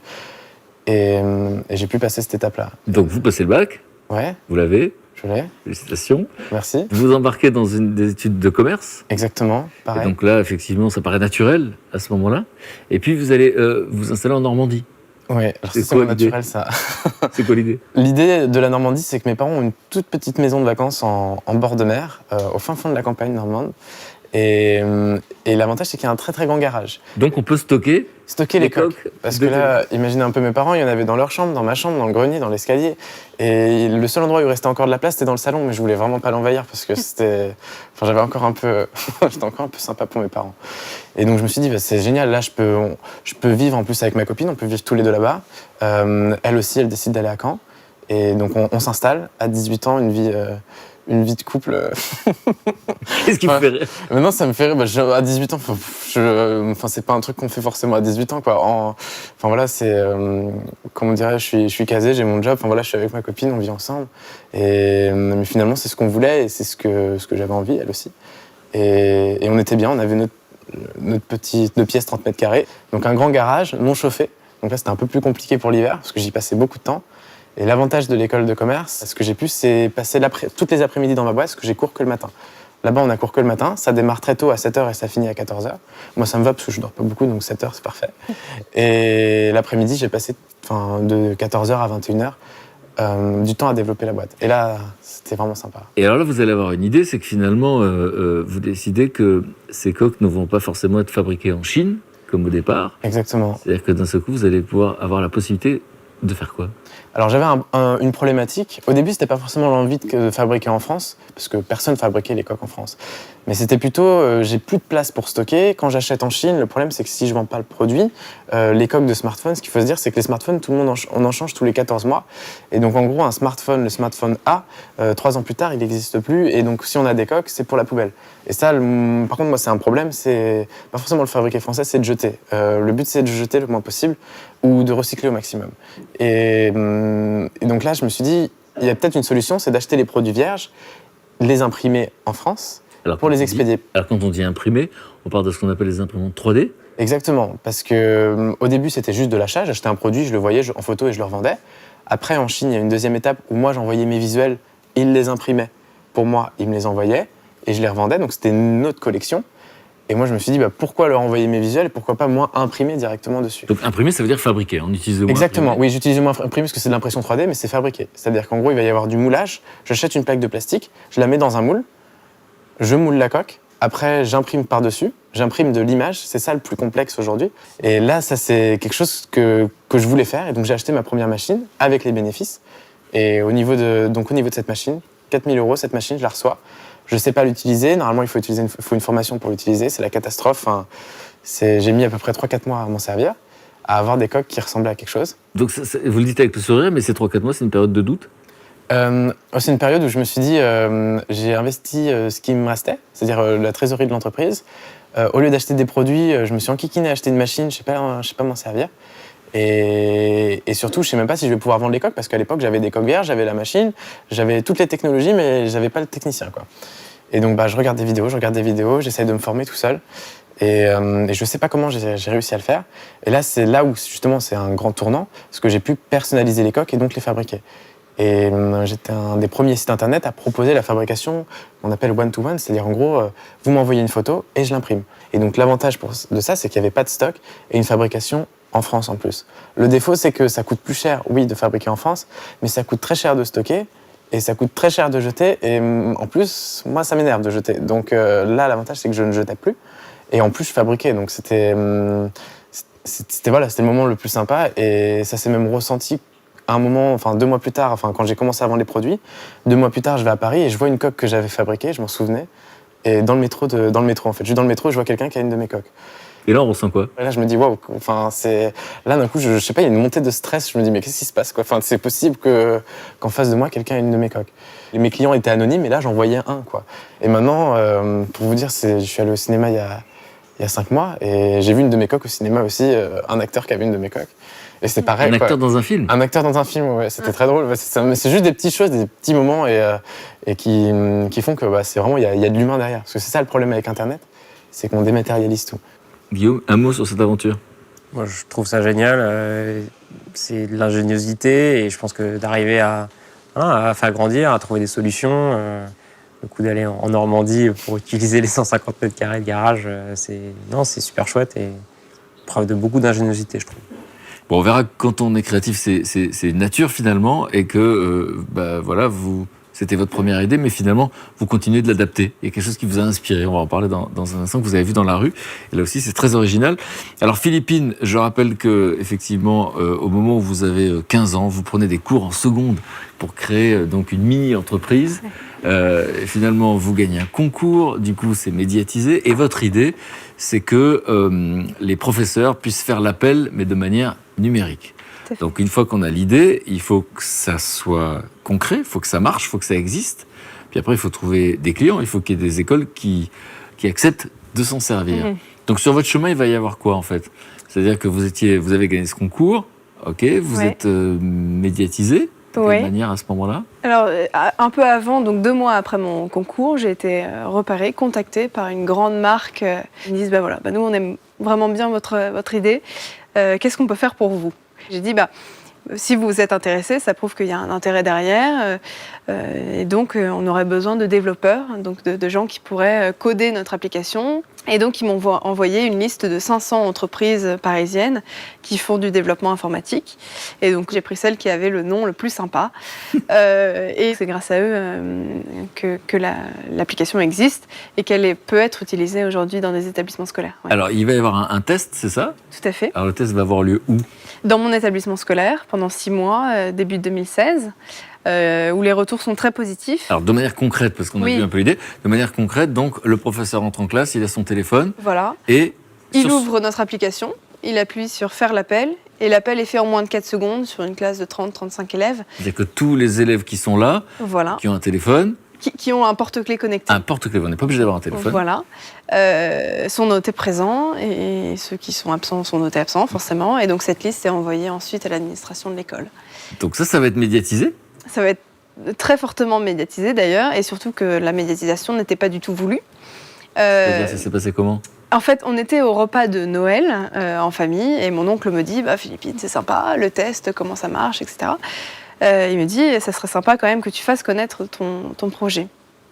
Qui me dit choisis une chaîne de télévision, écris-leur avec une présentation de ton projet, et puis tu verras bien ce que ça donne. Donc je choisis une chaîne au hasard, je clique dans la catégorie de tous les journalistes. Pareil, il y avait des centaines de journalistes, je choisis celui qui avait un nom sympa aussi. Il se trouve que c'était le rédacteur en chef de la chaîne en question. Il me répond 2 jours plus tard en me disant Philippine, la semaine prochaine, vous passez à l'antenne. Donc moi, c'est une chaîne d'info, c'est ça hein? C'est une très grande chaîne d'information. Et donc j'arrive le jour J, c'est une interview qui a duré 4 minutes. C'est votre première télé? C'est ma première télé, c'est même mon premier média. Vous avez 15 ans? J'ai 16 ans. À ce moment-là? Voilà, et donc c'est une interview qui a duré 4 minutes 30, donc très très rapide. Et surtout, elle a été diffusée à 7h30 du matin. Et moi, à 7h30, c'est l'heure normalement à laquelle je dors encore. Et en fait, je me suis dit, mais personne ne va regarder la télévision à 7h30, quoi. Qu'est-ce que je fais là, sur un plateau de télé ? Et donc, bon, je finis l'interview, je vais en cours. Et à 17h, je rentre chez moi, je rallume mon téléphone et je vois 270 appels manqués. Je me dis, wow, qu'est-ce qui se passe ? Et en fait, c'était des journalistes, des médias qui m'appelaient parce qu'ils voulaient faire des interviews, faire des reportages sur justement le projet que je venais de présenter le matin même. Et alors, il va y avoir, parce que ça c'est bien franco-français, donc on aime la polémique, on aime les commentaires, et finalement, cette idée de faire l'appel de manière numérique, ça va provoquer une polémique. Tout à fait. Alors la polémique, c'est quoi? Le reproche qu'il fait à ce moment-là, c'est quoi? Le reproche, c'était que, donc à l'époque j'avais 16 ans, je suis encore lycéenne, et pourtant je crée une application pour faire l'appel, et donc automatiquement, ça a été perçu par les gens, par les spectateurs, comme une application pour fliquer les élèves. On a parlé aussi de lutte contre l'absentéisme, alors que ce n'est pas du tout le projet. On souhaite juste aider les profs à faire l'appel, donner les bons outils aux bonnes personnes. Et donc tout de suite, il y a eu ce bad buzz. Donc, c'est très drôle parce qu'on a eu un énorme bad buzz autour. Donc un mauvais buzz. Hein. Voilà, tout à fait, autour de cette interview. Et à l'inverse, on a eu des chefs d'entreprise, des personnalités, politiques ou autres, qui nous ont félicités. Et ce qui a été le plus difficile à vivre, c'était effectivement ce mauvais buzz. Alors, difficile à vivre, on va voir effectivement commercialement ce que ça veut dire, mais en tant qu'être humain, vous avez 16 ans et vous êtes confronté à des attaques qui sont parfois violentes ou démesurées. Très violente. Ça, c'est allé loin. C'est allé très loin. On a été. Alors, la critique est très facile sur les réseaux sociaux, parce que forcément, on est derrière un écran, derrière un avatar. Quand on est anonyme, surtout. Et surtout quand on est anonyme, tout à fait. Et donc, des gens, tout de suite, ont crié au scandale et surtout, m'ont traité, moi et le projet, de nazisme, d'Hitler, de Staline, etc. Vous vous rappelez de ce que vous ressentez quand vous lisez ça? Parce que c'est violent. Choquée. Et en fait, je ne me suis pas tout de suite rendu compte de ce qui se passait. Et c'est quand j'ai tapé mon nom sur Internet, chose que je déteste faire, mais je l'ai fait pour vérifier ce qui se passait. Et effectivement, des articles qui répétaient d'ailleurs tous la même chose, en disant, voilà, Philippine qui flique les élèves, qui traque ses camarades, et qui incarne quelqu'un qui effectivement est contre tout le système. Alors, et face à l'irrationnel et un peu l'exagération et la culture du buzz, encore une fois de la polémique, qu'est-ce que vous allez répondre, vous ? Moi, j'ai été interviewée, j'ai été invitée sur un plateau de télévision où la journaliste a tout de suite commencé son interview en disant Philippine, qu'est-ce que ça fait de ne plus avoir d'amis et de traquer aux élèves? Et tout de suite, j'ai répondu très calmement, mais très franchement aussi, en disant écoutez, je suis interviewée là, c'est pas du tout pour alimenter, au contraire, cette polémique. Mais c'est surtout pour dire qu'aujourd'hui, on peut avoir 16 ans, on peut être une fille en filière littéraire et on peut entreprendre. Et ça, je pense que c'est un message que vous devriez faire passer plutôt qu'un bad buzz, qui est surtout pas ce que moi je prône, si vous voulez, à travers ce projet. Et tout de suite, ça a éteint la polémique. Et c'est pas plus mal parce que c'est pas le message que je souhaitais faire passer. Effectivement, vous faites tout en grand, hein, puisque vous vous retrouvez à 15-16 ans sur des plateaux de télévision, vous répondez à une polémique, et on en est au stade de l'idée à ce moment-là, et d'essais, tests. Vous allez vous retrouver au G20, donc un grand sommet économique des grands de ce monde. Qu'est-ce que vous faites là-bas ? C'est une bonne question. À Shanghai. À Shanghai. J'ai postulé pour participer à effectivement ce voyage en Chine. Donc vous postulez. Ce qui est intéressant, c'est qu'à chaque fois, c'est vous qui avez écrit aux journalistes, c'est vous qui postulez, vous êtes actrice de votre dessin, ce que disait tout à l'heure Guillaume. C'est ça. Mais à chaque fois, un peu comme Guillaume, c'est parti d'une blague. Et donc, je vois cet appel à candidature pour la Chine. Je me dis, pourquoi pas, mais je savais en aucun cas que c'était pour le G20 et que ça allait se passer durant ma première semaine de cours en terminale. Donc ça pose beaucoup de questions. 2 semaines plus tard, après avoir déposé ma candidature, j'apprends que je suis sélectionnée et que je fais partie des 32 entrepreneurs qui vont représenter la France en Chine dans cet événement assez international et très connu et majeur. Je suis forcément très surprise. Et donc on part en Chine. À Shanghai. Et, vous êtes la mascotte, vous êtes la plus jeune. Je suis la plus jeune de toutes les délégations et c'est vrai que c'était très sympa parce que du coup, en fait, chaque délégation devait remettre 10 propositions au gouvernement. Donc nous, on en a remis 10 à François Hollande et j'ai eu la chance de voir 2 de mes propositions transmises au gouvernement qui portaient sur l'encouragement de l'entrepreneuriat dès le plus jeune âge et notamment au lycée et l'apprentissage de l'anglais pour les plus petits. Donc c'était vraiment une expérience formidable et j'ai beaucoup appris, j'ai beaucoup échangé aussi. D'accord. Alors vous avez l'air très douce comme ça, mais on a compris que vous aviez du caractère, que donc vous osez.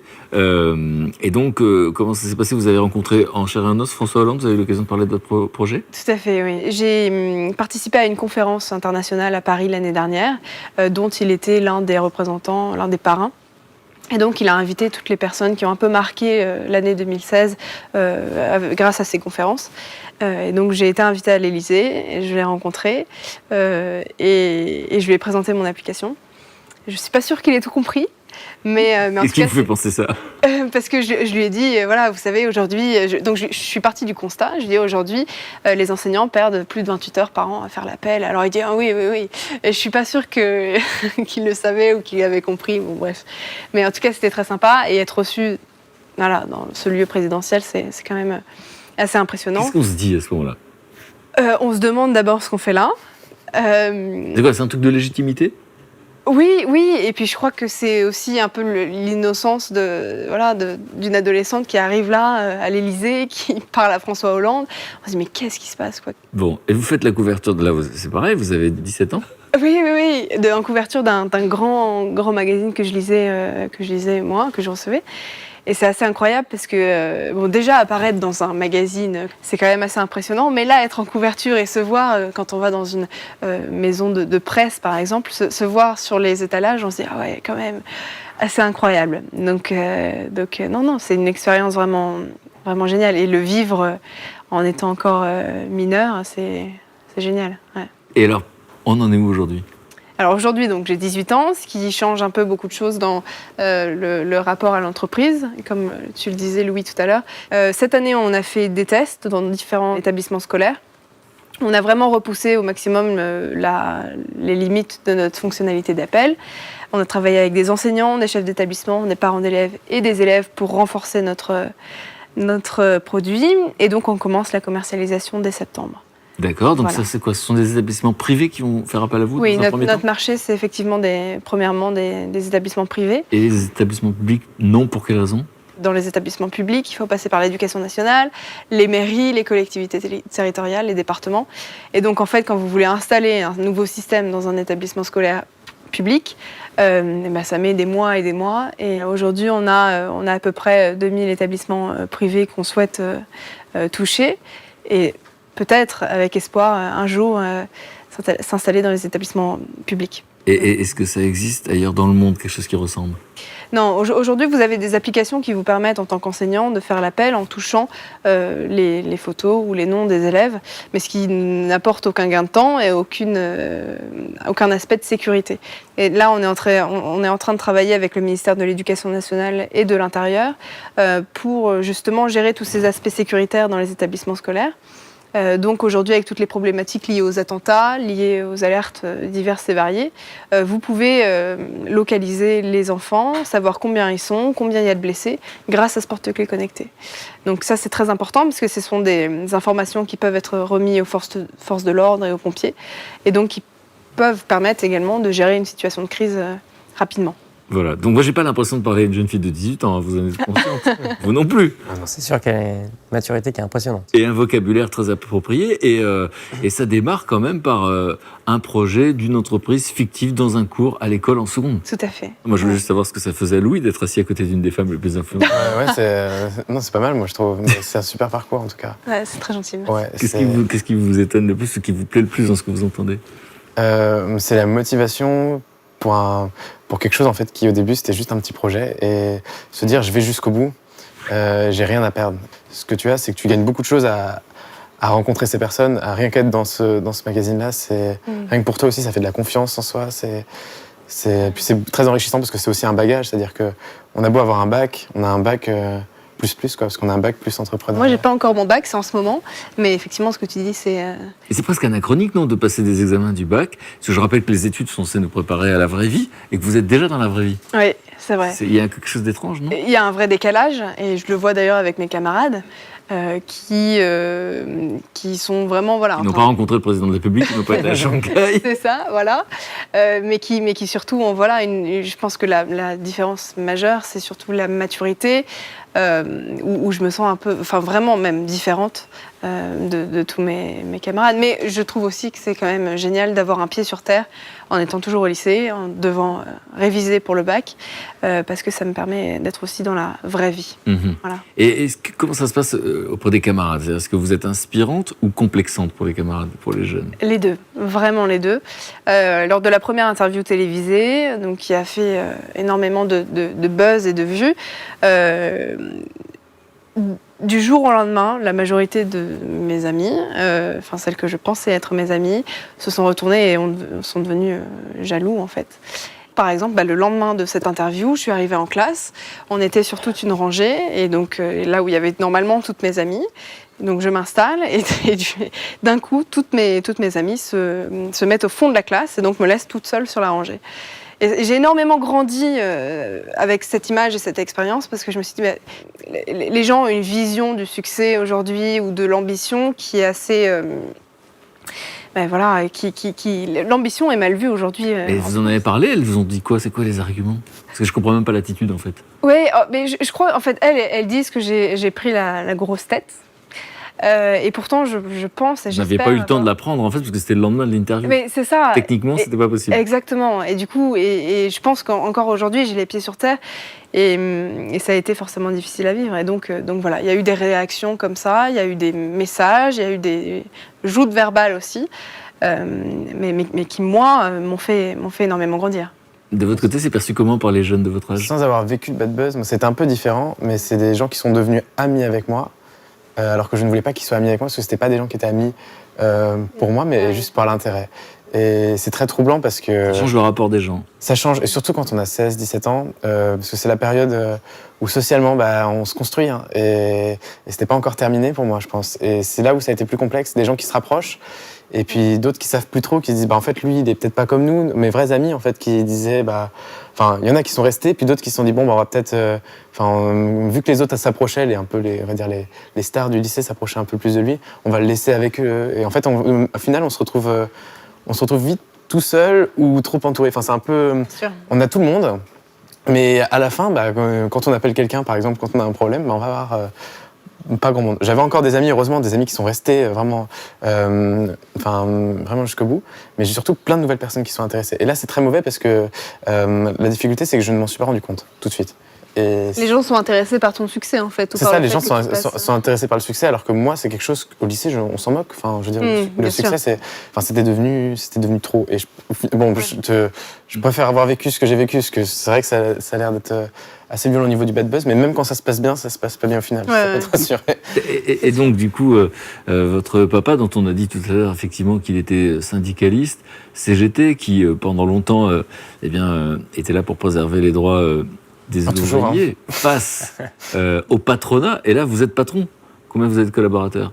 Là, on est 6 personnes. Bon, Une septième réaction de votre personne qui père? arrive. Et réaction du père, il est très fier, j'en suis certain. Au début, je pense que c'était un peu troublant, mais c'est surtout au niveau de ses amis, parce que la plupart de ses amis, il était cheminot, on connaît un peu l'histoire, et la plupart étaient aussi CGT, et là, c'est plutôt la boutade pour lui, quoi. Bah, tiens, regarde ce que t'as fait, quoi. T'as fait un patron. Mais au final, c'était plutôt une boutade qu'autre chose, et je pense que lui, il m'a apporté beaucoup, parce qu'il m'a apporter le fait que un salarié, c'est un humain, c'est quelque chose, c'est limite la chose la plus précieuse dans une entreprise. Et je pense que tu le verras, et toi tu le vois aussi, c'est vraiment quelque chose d'important. Et donc finalement, c'est pas plus mal, je pense, d'avoir ce père qui me rappelle toujours que, voilà, qu'il faut bien traiter les salariés, qu'il faut être bien avec eux, et moi aussi, je lui donne un autre point de vue aussi. Et il se rend compte aussi que les petits patrons, la plupart en fait des patrons français, ils ont les mêmes problématiques, ou du moins des problématiques différentes, mais ils ont aussi beaucoup, voire parfois même plus de problèmes que les salariés. Parce que l'image du patron qui gagne 5-10 000 euros par mois, c'est uniquement pour les grands patrons. Mais il y a plein de petites entreprises, petites structures qui ne se payent pas ou qui ne gagnent pas grand-chose. Parce qu'il faut juste se dire que la boîte aujourd'hui, si elle existe, c'est aussi parce que j'ai été lycéen et que j'avais les ressources de mes parents. Et que gagner 200-300 euros par mois, un lycéen, c'est énorme. Mais un adulte, c'est pas rien viable. du tout, c'est pas viable. Donc c'est ça aussi, gagner pendant 3 ans pas grand chose, c'est pour ça qu'en fait entreprendre quand on est jeune, entreprendre quand on a les parents derrière qui suivent, c'est finalement peut-être le meilleur moment, parce qu'en plus c'est un peu ça avec mon père, c'est un témoignage. Ils m'ont aidé, ils m'ont pas forcément aidé en venant dans l'entreprise, mais en discutant, et on accorde encore plus de crédit à ce que disent les parents quand on est jeune. Parfois trop, mais en même temps, c'est bien, quoi. Bon, en tout cas, vous êtes là pour vous étonner vous-même. Guillaume, donc aujourd'hui, vous avez combien de collaborateurs? 43. Donc 43, vous avez 31 ans.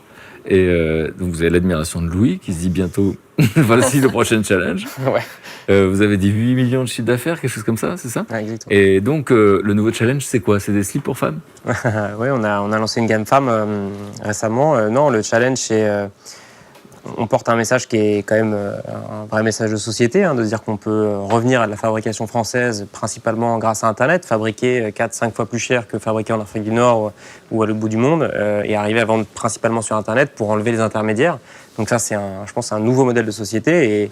Et après, je pense que l'ambition et l'évolution, la vision change aussi avec le temps. C'est sûr que il y a 6 ans, j'ai démarré dans le garage de ma grand-mère en bricolant. Et c'est vrai qu'avec le temps, je pense que je mûris et je me dis que je prends confiance en moi. Et je me dis que en fait, on peut peut-être aller chercher des limites plus loin. Et je me dis que ce qu'on a réussi à faire en petite start-up, en bricolant, en fait, on peut peut-être en faire une vraie marque très établie en France, puis peut-être à l'étranger, en prenant comme exemple des grandes marques françaises qui ont une présence mondiale, qui font des milliards d'euros de chiffre d'affaires et qui souvent partent d'une idée pas plus bête ou pas moins amusante que la mienne. Et je pense que l'entrepreneuriat, c'est aussi ça, c'est peut-être pas se fixer de limites et de se dire je continue, tant que ça marche, je continue. Et je pense que le fait d'avancer donne aussi confiance, donne des idées, fait des rencontres et on continue à apprendre. Je pense que c'est ça qui est hyper épanouissant et moi je m'éclate là-dedans et je rejoins ce que tu disais. Il y a un côté très humain d'arriver à fidéliser une équipe autour de soi. Nous aujourd'hui on est 30 personnes au siège et 13 dans les boutiques. Sur les 30, il n'y en a aucune qui est partie depuis le début, donc en 6 ans. Donc je suis vraiment hyper fier de ça. C'est une fierté. C'est une super fierté et ça ressemble parfois à une petite famille, avec des bons côtés et des moins bons, mais c'est une aventure qui est géniale et on continue à la faire grandir et j'espère que ça continuera. Donc qu'est-ce que vous aimeriez que les téléspectateurs retiennent de votre histoire? Moi, ce que j'essaye de porter, c'est vraiment un vent d'optimisme et de se dire que sa vie, on la décide et je pense que vous l'avez bien dit, c'est à chaque fois, les déclics, il n'y a pas de hasard, quoi. On tente sa chance, on écrit, on rencontre quelqu'un, on envoie quelque chose qui fait que ça marche. Et je pense que c'est une leçon de vie, c'est que c'est très français, quoi, qui ne tente rien à rien. Et je pense que on est dans une époque aujourd'hui où le monde change très vite et où les opportunités, finalement, sont partout. Mais voilà, il faut juste à un moment de se dire, en fait, là, maintenant, tout de suite, demain, je peux tenter ma chance sur quelque chose qui me tient à cœur. Et puis, on verra bien où ça nous mène. Mais je pense que tout est possible. Il suffit juste de le décider. Et pour ma part, je pense d'essayer de s'amuser un maximum en le faisant. Et je pense que ça débouche sur de bonnes choses. Tout est possible. Moi, je vais retenir ça. On va vous libérer parce que vous avez un avion. D'ailleurs, on ne va pas rentrer dans le détail. Vous n'êtes pas censé savoir où on vous emmène. C'est une surprise, c'est ça ? Exactement, je crois. Bon. Je me marie cette année et je crois que je me fais kidnapper tout à l'heure. Donc, je suis pas bien. D'accord. Il faut être là au moment où on va vous kidnapper. Exactement. Bon, heureusement qu'il y a eu donc une fuite parce que sinon vous pourriez rater la surprise. Bon, merci Guillaume d'être venu. Nous, on va continuer la conversation et je vais vous montrer un reportage qui devrait vous étonner. C'est un garçon qui est tout à fait d'accord avec vous, puisqu'aujourd'hui il a 15 ans, il est à la tête d'une entreprise florissante, il est américain et il a démarré à 9 ans. Regardez, on en parle juste après. J'étais très motivé à l'idée de réussir et mon rêve s'est réalisé. Mo Bridges, un petit garçon originaire de Memphis, apprend dès son plus jeune âge à coudre avec sa grand-mère. À seulement 9 ans, ce passionné de nœuds papillons et de tissus vintage vend sa première pièce sur Internet, puis crée sa marque en 2011. J'ai des imprimés fleuris pour le printemps. Tout ce qu'il nous apporte au magasin, nous le vendons parce qu'il est bon. Je n'avais encore jamais eu l'occasion de rencontrer un styliste de 12 ans jusqu'à ce que je le rencontre. Et il est sacrément doué. Ça, c'est l'une de mes meilleures ventes ici. En tout, je vends dans 12 magasins dans le sud du pays. Depuis 6 ans, le plus jeune chef d'entreprise américain est à la tête d'un business florissant. Une affaire qui se gère en famille. Mo est le boss de Mo's Bows. Mais moi, la maman, je suis la boss de Mo. Il dit qu'il ne voudra jamais travailler pour quiconque, alors on commence à construire les bases qui lui permettront d'être un entrepreneur et de créer des emplois non seulement pour lui-même, mais aussi pour d'autres personnes. Des plus grands magazines au plateau de télévision, Mo est aujourd'hui l'un des ados les plus influents d'Amérique. Well, sir, I normally just wear ties. Well, you should try something new this time, because let me tell you something about bow ties. Bow ties make you look good and they make you feel good. Alors, on va terminer là-dessus. Vous voyez ce qu'il vous reste à faire. Avant votre réaction, dans un instant, je vous présente mes camarades qui nous ont rejoints pendant le reportage. Aude, Bonjour. Luc, Bonjour. Bonjour. Salut les camarades. Salut. Je vous voyais sourire pendant que vous regardiez. Vous pensiez à quoi en fait ? Sa chambre, ça m'a juste fait penser à ma chambre avant. C'est-à-dire ?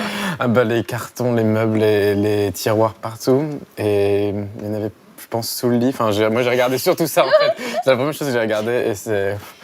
La réalité, finalement, de ce qu'on Ouais, c'est ça. Et ça commence souvent comme ça. Et c'est enthousiasmant dans cette étape. Ah ouais, parce que c'est le moment le plus drôle, je pense. Et c'est... Pourquoi ? Moi, je sais pas, il y en a un peu partout, on se débrouille, c'est vraiment le système plus que D, quoi. On bourre partout où on peut et qui fabrique. Enfin, non, c'est extraordinaire. Et alors, moi, j'entends la maman qui dit bon, bah oui, mon fils, il est patron, mais moi, je suis son patron, je suis sa mère. Et donc, c'est une sorte de schizophrénie qu'il faut vivre, ça, non ? Oui, je sais pas, mais en tout cas, ça doit le permettre de garder les pieds sur terre. Oui, mais je parlais de vous, en fait, là. Ah oui, oui, oui. C'est-à-dire que vous êtes un peu dans la même situation. Aujourd'hui, vous avez 18 ans, mais vous avez démarré à 15 ans, vous rencontrez le président de la République, etc. Mais au fond, et votre père qui vous dit « range ta chambre ». Oui, c'est ça. Et heureusement, d'ailleurs. Heureusement. Aude, on va parler de ce garçon donc, qui, à 9 ans, va créer des nœuds papillons. À 9 ans, c'est pas banal.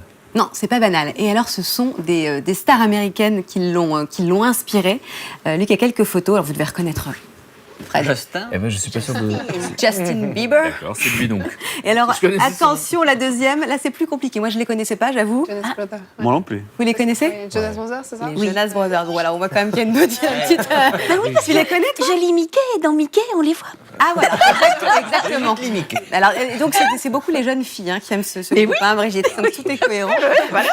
Et donc, évidemment, leur point commun, n'est pas forcément musical, mais ils ont ce style un peu dandy chic avec soit des cravates, soit plus fréquemment des petits nœuds papes.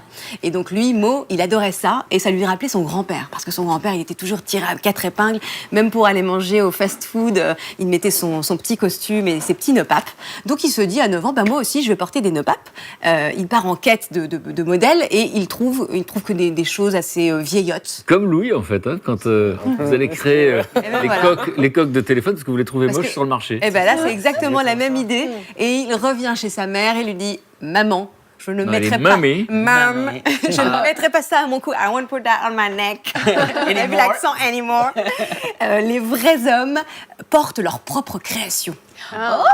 Et donc, à 9 ans, c'est lui qui crée ou c'est sa mère du coup? Donc à 9 ans, il se dit, je vais confectionner mes propres nœuds papes. Et c'est sa grand-mère, qui est couturière depuis 50 ans, qui lui apprend à coudre, qui lui prête sa première machine à coudre. Et qui lui en achète une assez rapidement parce qu'elle voit qu'il adore ça. En quelques semaines, il se confectionne 30 nœuds papes qu'il porte pour aller à l'école. Et à l'école, ça devient la star du collège. C'est le Louis américain en fait. Oui, c'est ton double. Et là, tous ses petits copains veulent porter les nœuds papes. Et il commence à faire du commerce comme ça. Il commence à vendre ses nœuds papillons à 9 ans. Et alors précisément, on l'a vu dans le reportage, on dit que c'est une entreprise qui cartonne. Ça veut dire quoi? Alors ça veut dire que, alors elle a 6 ans cette entreprise maintenant, parce qu'il a 15 ans aujourd'hui. En 6 ans, il a vendu l'équivalent de 300 000 $ de nœuds papes. Donc c'est 260 000 €. Hein. C'est quand même, pas de chiffre d'affaires, les recettes qu'il a. Je regarde de chef d'entreprise. C'est pas mal. Ouais, ça me parle, ouais. Moi, j'y connais pas. C'est énorme, ouais. Mais surtout s'il les fabrique lui-même, quoi. Oui, ils sont tous faits à la main. Seul, non? Ouais. Alors, aujourd'hui, il a 5 couturiers qui travaillent avec lui. En plus, il embauche. Oh Et alors, il vend ça sur Internet. Il a un site, ça se vend aux États-Unis pour l'instant. Il a une dizaine de magasins de prêt-à-porter de luxe qui lui achètent ses modèles. De luxe, carrément. Ouais. Non, et là, ce qu'il espère, lui, aujourd'hui, c'est que des stars vont se mettre à porter ses créations. Et c'est vraiment... alors évidemment, tu le disais, les États-Unis, c'est le pays... là-bas, les success stories de ce genre, évidemment, elles ont... On adore ça. Donc aujourd'hui, il fait tous les plateaux de télévision. Donc on l'a vu chez Steve Harvey. Il est allé aussi chez Oprah Winfrey. Donc il a vraiment le vent en poupe, ce petit mot. Comme vous êtes sur le plateau télé, je réalise maintenant, c'est une mise en abîme là. Et ça. Donc, alors la grosse tête, alors justement, Philippine a raison. Sa famille pour pas qu'il ait la grosse tête à 15 ans. Philippine a raison, vous avez bien vu, effectivement, il n'a pas l'air d'avoir la grosse tête. Et c'est sa maman qui l'aide à pas avoir la grosse tête, on le disait. Et alors attention, elle rigole pas. Là-bas, c'est extinction des feux à 8h30. Pourtant, il a 15 ans. Donc, je le crois pas une seconde. Plus si jeune. À 8h30. En tout cas, la maman, elle dit à 8h30. Est-ce que c'est pas juste pour la communication? Non, je crois qu'elle est assez. Elle a l'air d'être. Petite lampe de la machine à coudre. C'est ça, c'est pour ça que c'est pratique. Et donc, elle veut absolument préserver justement un équilibre entre sa vie d'ado. Elle veut qu'il ait une vie d'ado comme les autres, et puis ses activités de chef d'entreprise. Donc elle y parvient. Et vous disiez tout à l'heure, Louise, c'était important parce que au fond, il y a les années lycée. En même temps, il y a cette création d'entreprise. C'est très chronophage, ça prend beaucoup de temps. Et puis du temps pour la vraie vie, c'est-à-dire vous parlez de votre amoureuse, etc. Vous avez fait attention à ça aussi? Oui, mais alors moi, ça a été beaucoup plus compliqué à gérer puisque tout a été très soudain et donc j'ai pas eu le temps de me rendre compte que je sortais plus beaucoup, que je voyais plus grand monde. Vous avez été happé, quoi. Voilà, c'est ça. Et du coup, maintenant, je me rends compte que j'ai perdu pas mal de temps et peut-être de jeunesse. Certains disent que j'ai perdu ma jeunesse. Je dis non, je la vis juste autrement. Mais jamais trop tard. Voilà, j'en profite maintenant. Votre crise d'adolescence à la quarantaine. C'est super, bien. Je termine en vous disant qu'en plus, c'est un entrepreneur au grand cœur, ce mot. C'est-à-dire C'est pas seulement le plus jeune entrepreneur des États-Unis. Il a, par exemple, il y a quelques années, créé un nœud papillon dont les recettes ont été intégralement reversées au financement d'une colonie de vacances pour des jeunes défavorisés de sa région, de Memphis. Et donc, il y a plein de petits enfants du coin qui sont partis en vacances grâce à lui. Donc, je trouve qu'en plus, il a des valeurs et ça donne envie de porter des nœuds papes. Oui. Super bien. Ouais. D'ailleurs, Fred, tu l'as pas remarqué, Mais toi. oui. Mon nœud, quand même. Oui, mais C'est pas un nœud pape, mais je voulais être un peu à la C'est hauteur. dommage. Voilà. Et donc précisément, Luc, tu vas nous parler de quelqu'un qui est jeune, là aussi, qui est influent. Et donc là, c'est quelqu'un qui a quand même réussi un truc extraordinaire. Altruiste et très jeune. Ouais. Je sais pas, peut-être que vous le connaissez, il s'appelle Jérôme Jarre.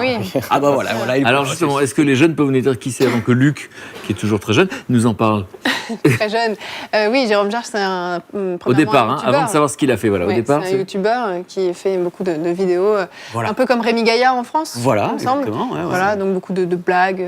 De blagues, Voilà. c'est ça. Donc, il a 26 ans aujourd'hui, il s'est fait connaître il y a 4 ans parce qu'il faisait des vidéos rigolotes comme ça, et beaucoup de culot, beaucoup d'audace, et il part très vite aux États-Unis, il part à New York, avec $400 en poche. Et là, il continue à faire ses vidéos et qui font vraiment le buzz. C'est des vidéos de 6 secondes. Alors, pour vous décrire, très vite, il écrit avec un stylo, comme ça, sur un bout de cahier, leçon de français, là c'est écrit en anglais, leçon de français avec Madame Obama, justement. Et donc, il est avec Madame Obama, ça dure 2 secondes quand elle parle, et à côté... Carrément. Et elle dit « Bonjour ». Et là, il met « Excellent ». Et cette vidéo, elle tourne en boucle pendant 6 secondes, comme ça.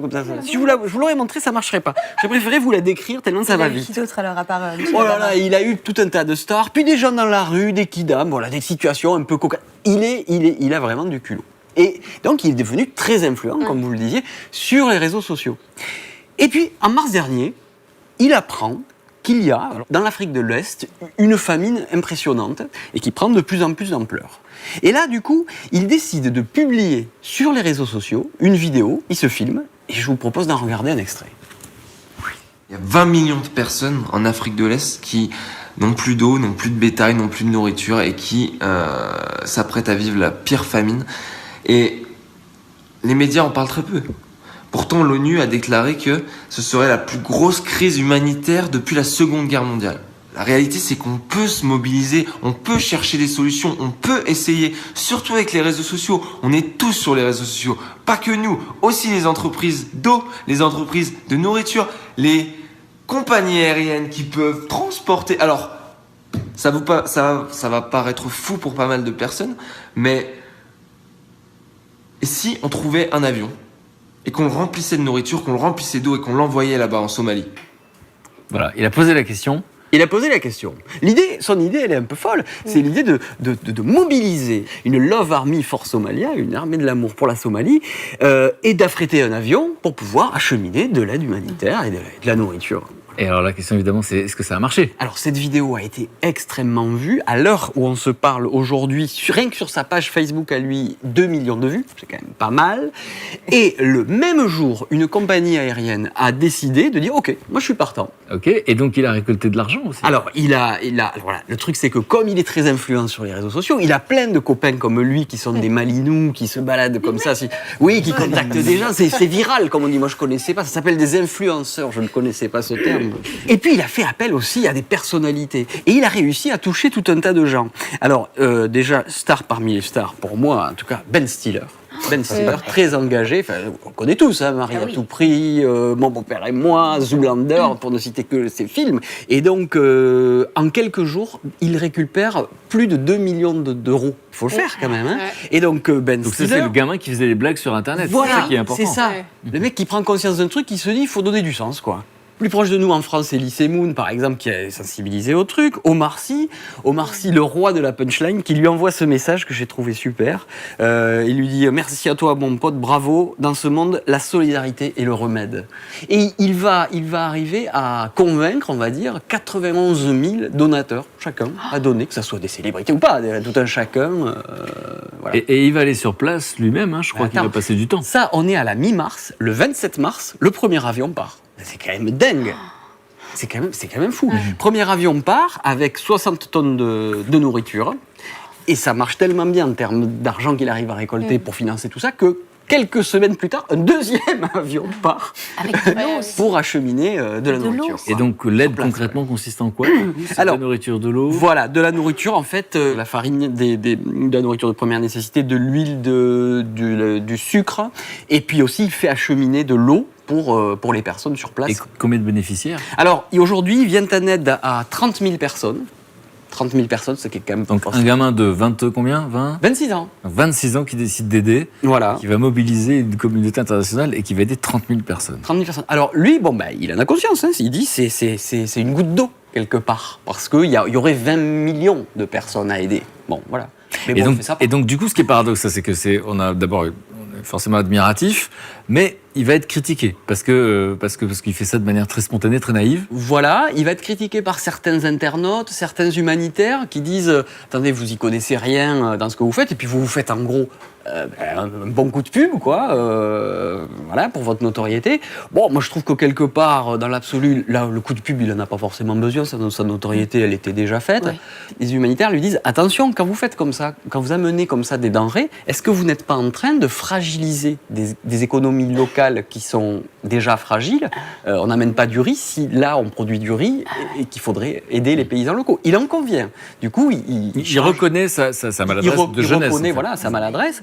D'ailleurs, sur place, c'est pas lui qui distribue avec ses petits bras toute cette aide humanitaire. Il fait appel à une ONG américaine qui s'occupe de toute la logistique autour de ça. Mais aujourd'hui, le truc qui je trouve pas mal, c'est que ça fait plus de 2 mois qu'il a lancé son truc, qu'il est parti là-bas, et il est toujours là. Il aurait pu rester 3 jours, faire les photos. Lui, il est toujours sur place. Il envoie des vidéos. Il fait des vidéos, toujours des photos, mais pour alerter la communauté internationale, donc il devient quand même lanceur d'alerte. Et puis il est en train de découvrir et de mûrir, c'est-à-dire que exactement. Il va travailler finalement autrement à partir de maintenant, c'est ça? Absolument, absolument. Et du coup, il travaille autrement. Là, il travaille sur des projets de forage de puits, d'irrigation d'eau, en aidant justement les petites entreprises locales, l'économie locale. Jérôme Jarre, un Français, 26 ans, qui est donc en train de changer le monde. Ouais, à sa façon. Ouais. Il fait sa part. Je trouve ça assez incroyable. Et j'ai suivi effectivement son aventure à partir du moment où il a posté ce premier message dont vous parliez sur les réseaux sociaux. Et j'ai vu effectivement toutes les stars qui partageaient, qui donnaient aussi. Et je suis aussi beaucoup les photos que vous avez présentées et qui me touchent beaucoup. J'espère que ce sera une action qui pourra durer, parce que les critiques ont aussi été faites sur le fait que aujourd'hui, il envoie certains avions avec beaucoup de nourriture, mais finalement, la nourriture, au bout d'un moment, forcément, elle s'épuise. Ouais. Qu'est-ce qu'on va faire dans 3 mois, dans 1 an, de tous ces gens-là qui n'ont pas accès à l'eau et à la nourriture? Donc, mais je suis sûre qu'il va trouver une solution. Il est c'est ça, c'est que les professionnels vont sans doute l'aider, j'imagine, parce que c'est quelque chose de très complexe, mais en même temps, il fait la preuve de quelque chose. C'est ça, moi, je trouve. Ouais, puis il réalise quelque chose d'extraordinaire, je pense, je pense que lui, et c'est sûr qu'il va persister, qu'il va continuer, parce qu'en plus, avec ses vidéos, sont toujours aussi bien, donc il n'y a pas de raison que ça s'arrête. Mais il vaut mieux en profiter justement des dons, de l'argent justement qu'il récolte pour nourrir ses familles, plutôt que de critiquer. Et oui, peut-être que demain, il n'y aura plus rien, mais peut-être que demain, il y aura quelqu'un d'autre d'influent qui fera le job.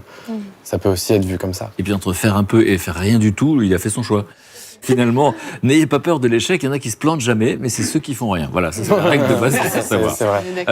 On va parler de quelqu'un qui fait quelque chose de très particulier, parce que là aussi c'est quelqu'un de très jeune, qui est altruiste, et qui va clouer le bec à ceux qui disent que la jeunesse tout fout le camp, etc. Et là, encore une preuve que c'est pas vrai. Eh bien, c'est un petit jeune homme qui a une idée, qui va sans doute sauver des milliers de vies. Et il n'a que 18 ans. Il s'appelle Julian, il est mexicain, et il a mis au point un soutien-gorge pour dépister le cancer du sein. Ah oui. Alors l'idée lui est venue parce que lorsqu'il avait 13 ans, sa maman a un 2e cancer du sein. Au début, c'était comme un petit grain de riz, et au bout de 6 mois, c'était carrément de la taille d'une balle de golf. Et on a dû lui enlever les 2 seins, et elle a failli mourir donc. Et là, il s'est dit, il a été complètement traumatisé par cette histoire. Il s'est dit, il faut que je trouve une solution pour se battre contre cette maladie. Et il s'est mis à fabriquer et à trouver un prototype de soutien-gorge pour dépister le cancer. Et ce soutien-gorge qui dépiste, donc c'est la première fois dans l'histoire de l'humanité que ça existe. Voilà. C'est son idée et ça fonctionne comment? Alors, ce soutien-gorge a des capteurs, il a 200 capteurs sensoriels. À quoi servent ces capteurs? Eh bien, tout simplement parce que lorsqu'il y a une tumeur qui se déclare, la chaleur du corps augmente et l'afflux de sang est plus important, augmente aussi. Et ces capteurs détectent comme ça qu'il y a une tumeur, et renvoient les informations sur une application qu'on a dans son téléphone portable, par exemple, et comme ça, la personne, ça lui conseille d'aller vite voir un médecin. Mais voilà, ce que je voulais comprendre, c'est que c'est un soutien-gorge, j'ai envie de dire, c'est un outil qu'on met occasionnellement pour faire un dépistage, genre une fois ou deux par an. Ou ça, je comporte tous les jours parce qu'au cas où la tumeur apparaîtrait. On peut le porter entre 60 et 90 minutes, une fois par semaine, pas plus. Oui, c'est des dépistages réguliers. C'est un dépistage régulier. Ça permet donc de se rendre compte si on a un petit problème ou pas. Et souvent, les femmes doivent attendre un temps fou, plusieurs mois parfois, pour avoir un rendez-vous chez un spécialiste. Et bien du coup, là, grâce à ce soutien-gorge, elles peuvent avoir un rendez-vous plus rapide et pour se faire dépister plus vite. Donc ça ne remplace pas le dépistage pour le médecin? Non, il faut quand même se faire dépister, mais ça peut éviter de faire trop de mammographies qui sont quand même, on le sait, nous les femmes, affreusement douloureuses quand même, assez douloureux. Donc ça peut permettre ça et surtout d'aller plus rapidement se faire examiner. Du coup, il n'est pas encore commercialisé? Ah non, pas encore, parce qu'il espère, Rouliane espère que dans 2 ans, il pourra être commercialisé, mais il faut surtout bien qu'il y ait plein de contrôles qui soient faits. Il a déjà été testé par des scientifiques, j'imagine. Ah, il a été testé, bien sûr, mais il a eu un prix d'ailleurs. Il a eu un prix, le premier prix du jeune entrepreneur en avril, en Allemagne. On lui a donné presque 20 000 euros pour développer son projet. Non, mais ce qui est incroyable, c'est qu'il est sensible à la question. 2, il aimerait qu'il y ait une solution pour sa mère, donc il va la trouver, parce qu'il faut trouver la solution. Bien sûr. C'est-à-dire que, et enfin, il développe, donc ça fait beaucoup. Hein. Mais c'est un génie. Mais surtout qu'il faut savoir qu'il y a quand même, plus de 54 000 cas nouveaux de cancer du sein en France tous les ans. Et que 3/4 des personnes atteintes pourraient être soignées si elles se faisaient dépister avant. Juliane, votre homologue mexicain, donc qu'est-ce que vous auriez envie de lui dire? Qu'est-ce que vous ressentez? Très, très inspirant. Et j'espère qu'il va continuer. Peut-être qu'il va être aidé par une grande entreprise. Ah oui, mais je pense qu'il a la niaque, ce petit. Oui, je sens qu'il va s'en sortir, parce qu'à 18 ans, avoir cette idée-là... Je sais pas. Je suis en admiration. Merci Juliane d'exister, muchas gracias. Merci Brigitte. Et puis avant de vous dire merci, de vous saluer, je voudrais vous montrer finalement des gens dans la rue qu'on a interrogés. On leur a dit finalement à qui aimeriez-vous dire merci? Vous savez que la gratitude, ça a été étudié. Quand on dit merci, ça rend heureux. Bien sûr. Et donc du coup, regardez bien, parce que voilà qui les gens dans la rue ont envie de remercier. Et derrière chaque merci, il y a une petite histoire. Regardez.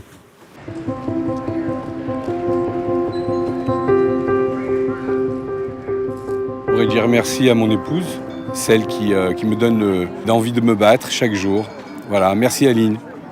J'aimerais dire merci à ma maîtresse. Elle m'apprend beaucoup de choses. Merci Florence de m'apprendre toutes ces choses. Comme je veux faire du théâtre et que c'était pas ce que je voulais faire à la base, ce que je devais faire à la base, du coup je voudrais remercier mes parents pour me soutenir, mes amis pour me soutenir et me supporter aussi. Et du coup, vous aussi, pour m'avoir posé la question, parce que c'est une excellente question.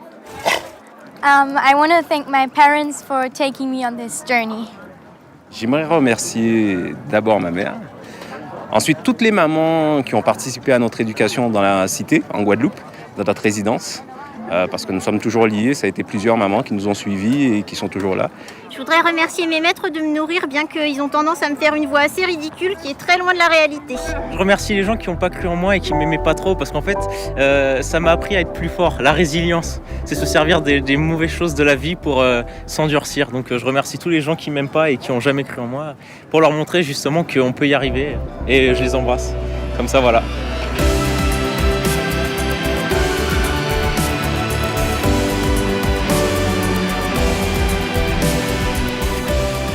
Voilà, quelques merci qui sont toujours réjouissants, et notamment merci à ceux qui ne croient pas en moi. C'est incroyable comme merci. Ouais, mais je pense que j'aurais la même personne, enfin le même type de personne à remercier. C'est-à-dire ? Parce qu'elles m'ont fait grandir, parce qu'elles m'ont fait gagner en maturité, elles m'ont aussi permis de prendre beaucoup de recul sur toutes ces critiques dont on a parlé pendant l'émission. Et puis deux personnes à remercier, ce sont mes parents, parce que sans eux, je n'aurais rien fait, donc voilà. Et vous aimeriez remercier qui ? Moi, je remercierais aussi les personnes qui ont cru en moi et qui m'ont aidé, notamment mes parents. Pas cru. Franchement, moi, j'ai envie de dire les deux.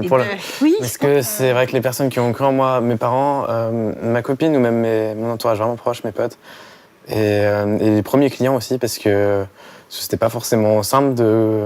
Il faut se remettre dans le truc, quoi. Commander sur un site d'un gamin qui a 16 ans, il faut lui faire confiance. Et toutes les personnes qui ont fait confiance dans ce projet, parce que je pense que sans eux, il n'y aurait rien. Et les personnes qui m'ont pas fait confiance, ils vous ont stimulé. Sans eux, je serais pas à ce niveau-là, ouais. Donc voilà, donc ceux qui sont contre, ils existent pour quelque chose. Merci à tous les deux. Merci beaucoup pour votre sincérité, votre authenticité. On va suivre vos aventures de très très près. En tout cas, merci d'être venus témoigner en espérant inspirer les autres. Merci les camarades. Merci. Et merci à vous pour votre fidélité. J'espère que vous avez aimé ces témoignages, que ça vous donne envie d'agir. Et vous l'avez compris, hein, donc quand il y a un obstacle, il suffit de le franchir. L'échec n'existe pas. C'est juste la preuve qu'on a essayé. Voilà, merci à vous. On vous embrasse très fort. On se retrouve très vite sur France 2. Jeune est déjà au sommet. Les invités que nous recevrons demain ont réussi la prouesse de se faire une place parmi les plus grands chefs étoilés français. Quand on se donne à fond, quand on se donne les moyens et qu'on a la passion, on peut tout faire. Après un parcours scolaire difficile, Baptiste trouve son salut dans la cuisine. Le jeune breton travaille pour Alain Ducasse et Éric Fréchon lorsqu'il décide de reprendre la crêperie familiale pour en faire une institution. Au début, les 6 premiers mois étaient très compliqués. Et là, en 3 ans, on a décroché cette étoile au guide Michelin. On n'en a jamais fait trop, on a fait les choses sincèrement, quoi. Née au Brésil, Tabata a trouvé sa vocation et son mari grâce à la cuisine. Sa motivation et son talent lui ont permis d'être repéré par un monument de la gastronomie française, Nicolas Lebec. Je veux faire cette cuisine-là, je veux apprendre ça. Je le dis, je me rappelle, chef, j'ai envie de venir chez vous. Et de petite commis, on va dire, aide de cuisine, j'ai devenu chef au bout de 2 ans. Après des études d'ingénieur, Mathieu découvre la cuisine un peu par hasard. Son rêve, côtoyer l'excellence. À force de persévérance, il est convoqué pour un essai d'1 semaine chez un chef 3 étoiles. Je passe une semaine compliquée et je me rappellerai toujours dans le bureau Michel et Sébastien qui me seraient même fait bon. T'es là l'année prochaine ?